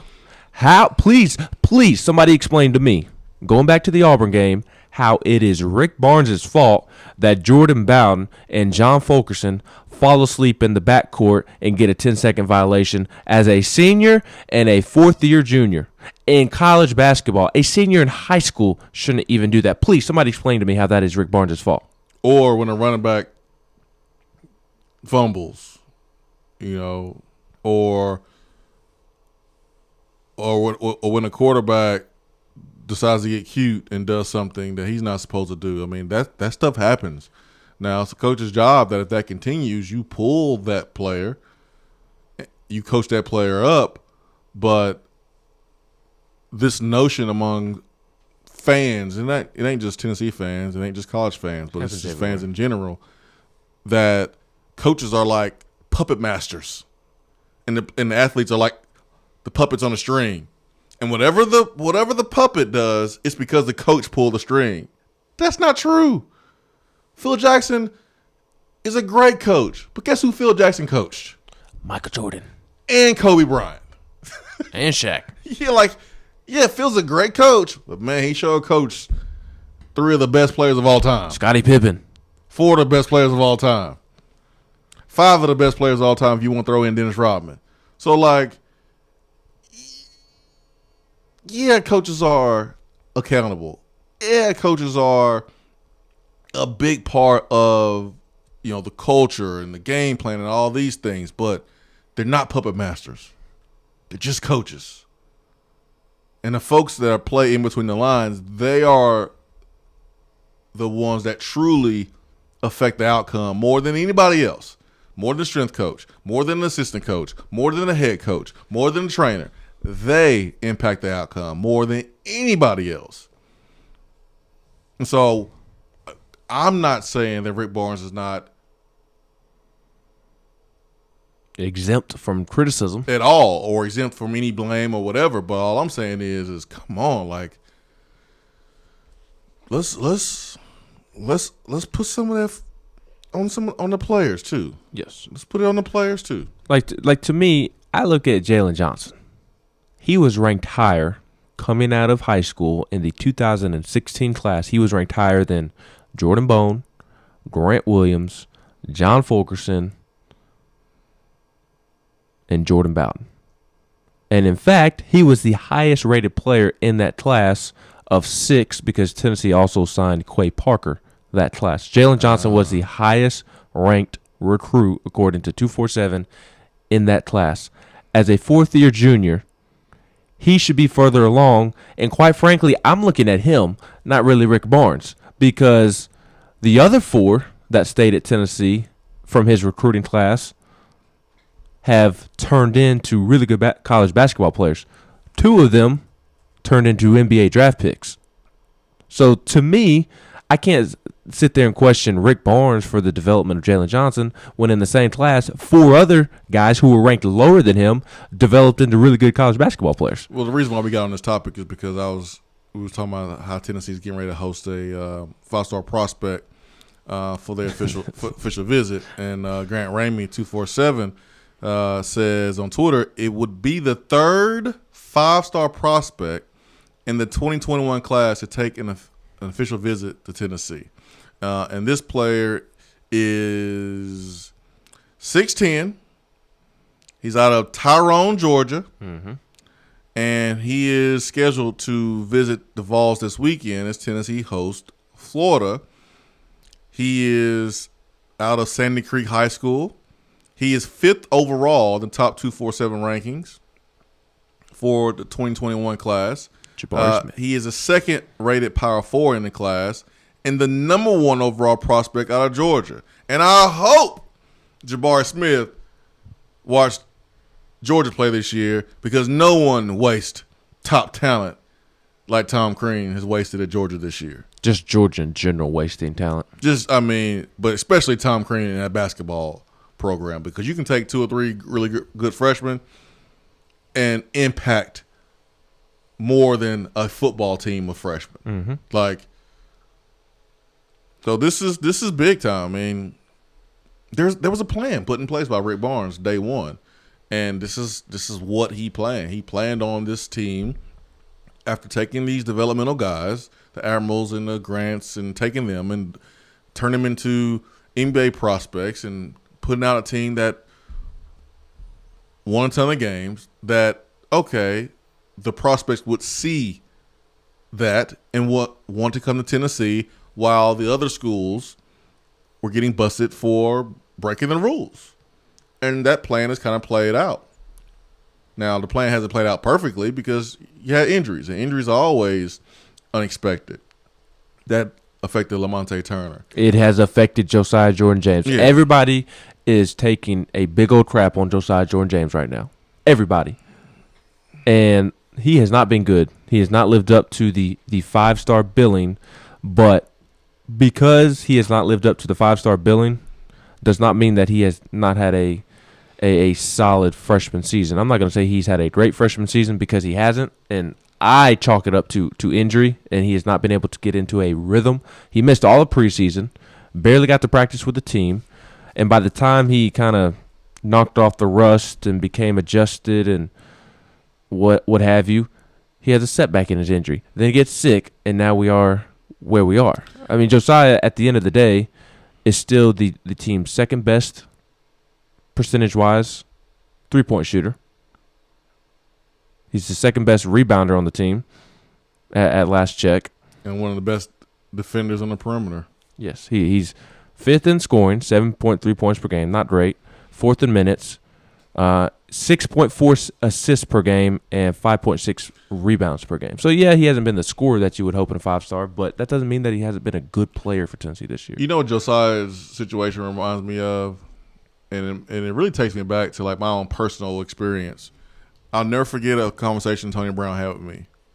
I remember being a freshman, and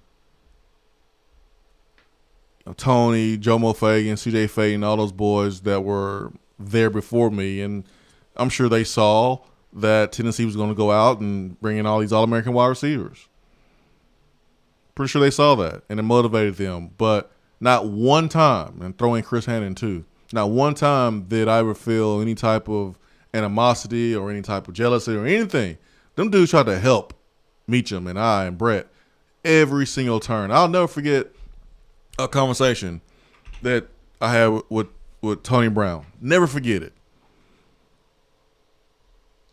It was fall camp, and I had strained my groin. And I was still trying to, like, go because I wanted to play. I've had, like, hamstring strains here and there. After my sophomore year, like, I never had a problem with those muscles again. But early in my career, for some reason I did. And there would be times when, like, I was trying to go. But imagine how I was looking on film, trying to run with a strained groin and a strained hamstring. Just imagine how terrible I looked on film, trying to evade Jabari Greer, going up against Jason Allen in my sophomore year and my freshman year. And Tony Brown was like, dude, you're putting that on film. Don't go out there if you can't go. because that's on film. That looks bad. That looks bad. So I had to sit down. Let dudes get reps, but I was getting healthy. So that way when I was healthy, I was able to make plays. And so we crap on Josiah because he's trying to play through injury for the team, but he's not 100%, and you're making him feel like he should just sit down somewhere and just not play and think about himself. Mm-hmm. That's the problem sometimes when you have athletes who are injured. They're conflicted because if you don't sit down and rest, you could hurt your team by playing hurt. And if you don't play hurt, now it's looked upon as you being selfish because you don't want to fight with your brothers. Yeah, and when you do play hurt and you don't perform well because you are hurt, then your stock, especially in Josiah's case, it plummets. Yeah. Plummets. I was thinking about this when I was watching the game last night. Josiah against Memphis at home. He was healthy. He was healthy in that game. And he was a problem for Memphis. He was a problem. At least in the first half. He was shooting it well. When you have a lower extremity issue, how in the heck can you shoot and get any type of lift? And Josiah's shot, it's already flat enough. It's already flat. It's already flat. And so now you add the hip, where that's where your explosion comes from. Mm-hmm. When you're doing power cleans, you want those explosive hips, that torque. And Josiah just doesn't have it now like he did before, and it's affected his shot. I mean, I haven't seen a shot that hadn't hit the front of the rim. And the one against South Carolina,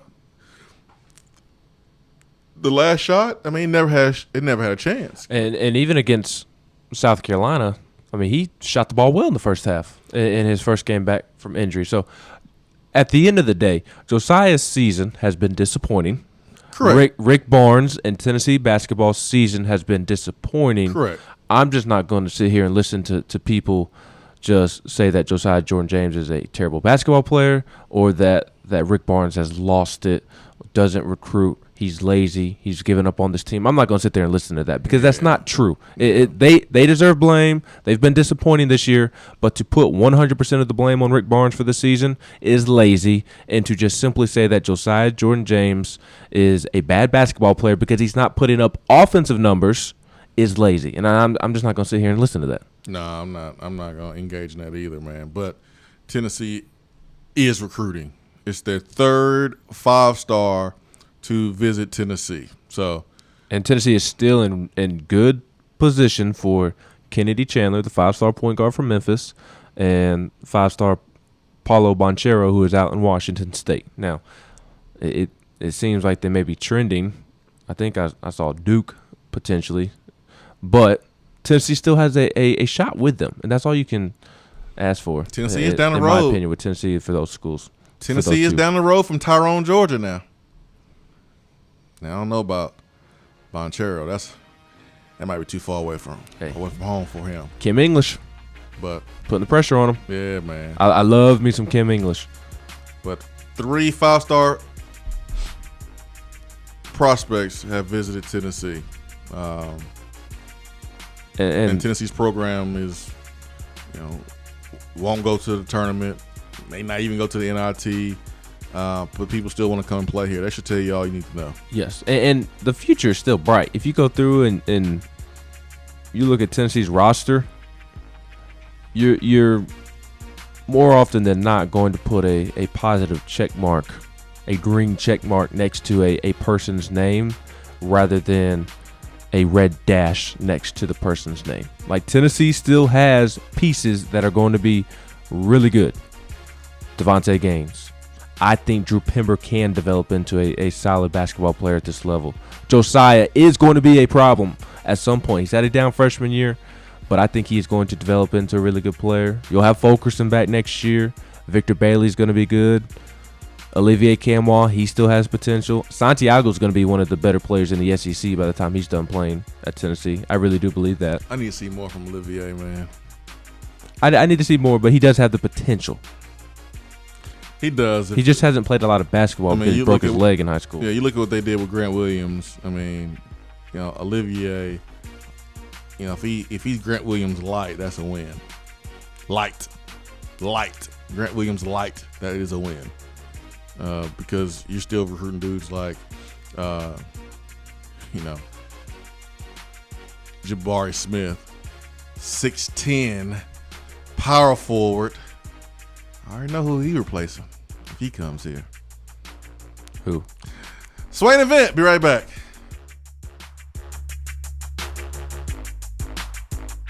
Hour 3 of the Swain Event is brought to you by the Low T Center and lowtcenter.com.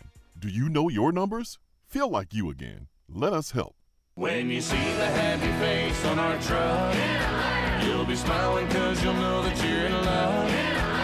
For a limited time only, Hiller is offering 0% interest financing for up to 48 months on qualifying high-efficiency HVAC systems. With no down payment required, expert installations, and convenient monthly payments, now is the perfect time to schedule. Visit happyhiller.com today. Call the Happy Face Truck today. You're driving home, flashing blue lights in your rearview mirror. The next thing you know, you're being arrested for DUI. Be responsible, but remember, just because you're arrested doesn't mean you're guilty. Call DUI and criminal defense attorney Marcos Garza. Put this number in your phone right now, 865-540-8300, because you never know when you or a friend will need it. Don't say guilty, say Garza. 865-540-8300 and GarzaLaw.com. Fellas, I have a very important question to start the new year. Have you noticed a lack of energy, motivation, and drive? It could be from low T, or it could be from something else, like sleep apnea, or even low thyroid. Start your new year healthier with a quick and easy health assessment at Low T Center. They treat more than just low T, including sleep apnea, low thyroid, and more. It's covered by most health insurance. If you've been feeling tired, grumpy, have weight gain, or loss of muscle, call 865-392-1388 or go to lowtcenter.com. Low T Center, reinventing men's healthcare.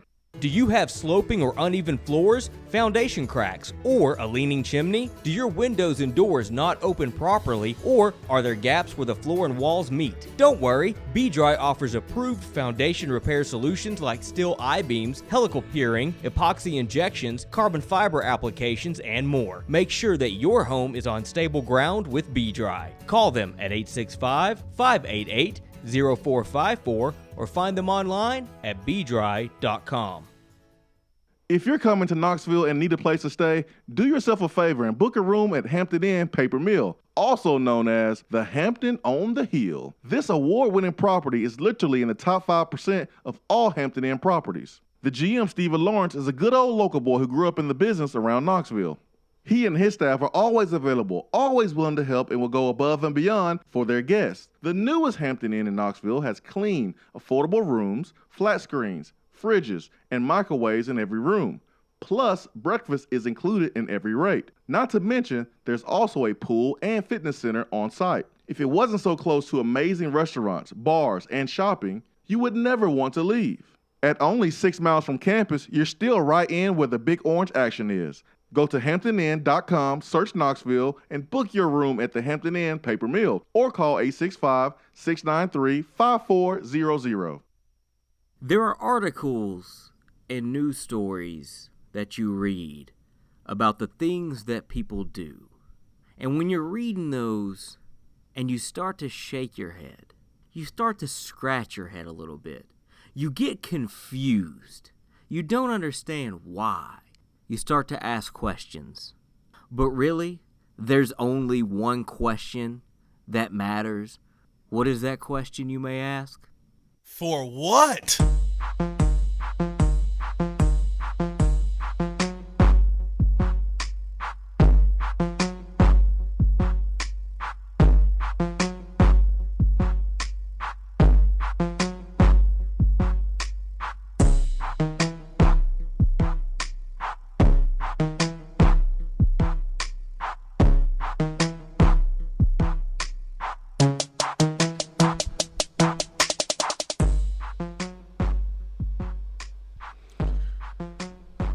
All right, Swain Event fueled by Daddy and Barbecue. Low T Center powers hour 3 here on the Swain Event. Ben McKee, Jason Swain.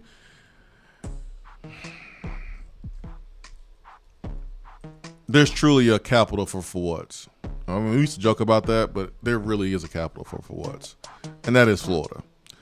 Fort Myers, Florida. A hospital worker at Gulf Coast Hospital in Fort Myers was arrested after being accused of sucking a patient's toes, according to Lee County Sheriff's Office arrest report. The patient said they felt their right foot being touched around 11 p.m. on Monday. They assumed a nurse was checking for swelling until they touched again. Then the patient felt it happening a third time.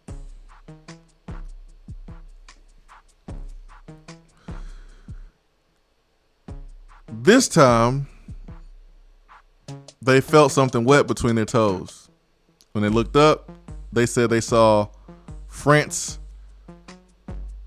Beldorian, 23, on his knees with his head bent over their foot, according to the report. After yanking their foot away from Beldorian, he returned to his seat in the corner of the room as a sitter. He had been assigned to keep an eye on patient's roommate, who was a flight risk, the report said. Later, the patient said that Beldorian poked his head around the curtain and asked if they were okay. That's when they called for assistance and told a nurse what had happened. The nurse called security, and security called the police, after which he was arrested at the hospital. He said the nasty accusation was a big misunderstanding that resulted from an incident with his cell phone. Quote, I dropped my cell phone under the bed, and as I was trying to pick up my phone, she kicks. She's afraid, and we're in the dark. It's a dark room with a dark male at the foot of her bed. I can understand.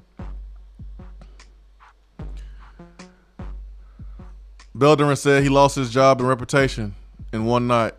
It makes me look crazy and creepy, and I'm not. Like, I'm not that type of dude. He's facing a battery charge on a person 65 years or older.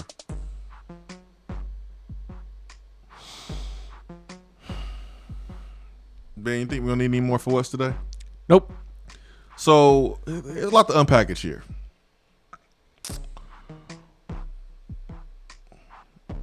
So, the accused says he dropped his phone under the bed.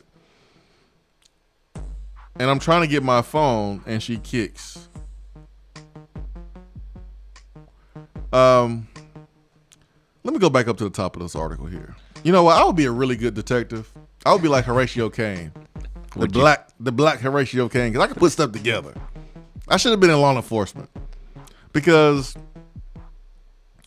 his job was to sit in that damn corner and make sure that patients are not a flight risk. Why is your phone underneath the bed? Why are you even over there?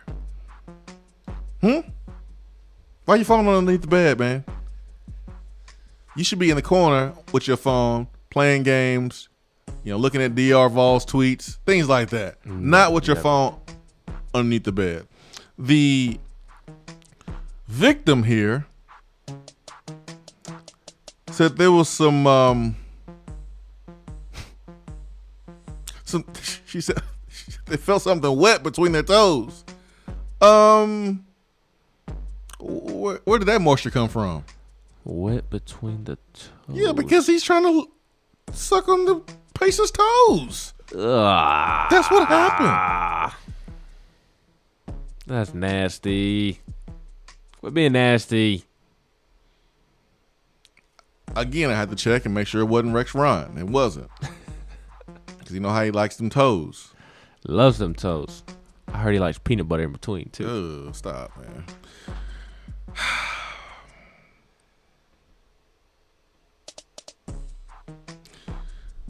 It's basketball season. Unfortunately. So we see calls being made, and we've seen players throw their hands up, look surprised. You know, I call it foul face. Oh, wait, me? I mean, that blocking foul I call on Mason Jones when I think it was Pons had the and one. Yep. It was the worst call ever. He didn't even touch Pons. It was a flop. It wasn't a foul. But I'll take it because we were losing bad at that point. And he deserved a foul for flopping. Yeah, I mean, it was a flop. We deserved to be called for a flop. Getting warning if a second is administered, then we get a technical. But whatever, I don't care. We was losing. Beggars can't be choosers in that moment. But like, we see all these like subjective calls being made in basketball. Even sometimes with like flagrant one fouls being called, like you trying to just foul them hard. You're not really trying to cause bodily harm. So like intent is really hard to prove. Mm-hmm. The whole Juwan Jennings head stomping thing. Well, he didn't intend to do it. It don't really matter. He did it. So like intent is hard to prove. And you can kind of wiggle your way out of the situation because it's hard to judge intent. It's subjective. Foul calling is subjective. But what about trying to suck somebody's toes? You can't play that off. No. You can't play that off. Oh, my bad. No, there's only one thing you was doing. You was being nasty. Ugh. That's what you do, man. Try to suck somebody's toes. Or like if I bump you, I can pass maybe it being an accident. Like that referee that bumped into Barnes. Yes. Or and then told Barnes that yeah. Told Barnes that he was standing in his way when Barnes was standing there for a solid 30 seconds. Or Russell Westbrook last week when he was bumping everybody with the Golden State Warriors. Like you can doing too much. You can pretend like you accidentally bumped somebody. Oh, my bad. I ain't see you there. All right, whatever.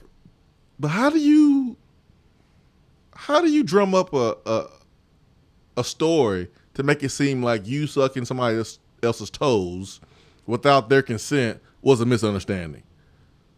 Dude, get out of here with that. You get it for what? Ugh, I'm disgusted. Golly. Why'd you have to bring that up? Because it's a good for what? Rodney Austell says Olivia has confidence issues when the light comes on. He will be a problem. When I saw Uro slap the backboard with two hands on a wide open layup instead of dunking, I changed the channel. Shaking my head. Prayers up for my man Rodney and Austell. Yes, Rodney needs prayers. Going through quite the injury at the moment. Rodney, I ain't saying nothing, man. It's been. I did tell Ben though. I did tell Ben what happened. In fact, I'd venture to say Swain probably texted me about it immediately after he found out yesterday. I thought it was funny. Sorry, Rodney. I did think it was funny. It is funny. I think it's pretty funny. I think it is too because Rodney was so confident over the summer. Now look where he is. Rodney's talking cash money. He was. He didn't have to tell me, so I don't want him to feel like he shouldn't have told me. I don't want to make fun of him too much. I appreciate Rodney's transparency. Here's the thing that you need to know about Jason Swain. If you tell him something and it is funny, it's probably going to be shared with somebody. Now, he'll keep a secret if he needs to. He's very trustworthy. But if it's something that's not a big deal and it's funny, bet your bottom dollar that it will be shared. Yeah, I got pretty good sources, man.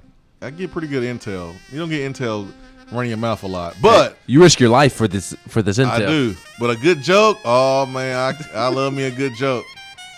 Rodney, man, thank you so much. I'll get permission from Rodney to share it with everybody tomorrow. Or I think Rodney should call in and explain himself tomorrow, like a real man. Oh man, good point on here on text box was about, do we think Barnes is missing Rob Lanier? So we'll touch on that tomorrow. Don't have a lot more time. For Ben McKee, I'm Jason Swain. Peace and love. We are out. Swain Event, fueled by Dead End Barbecue.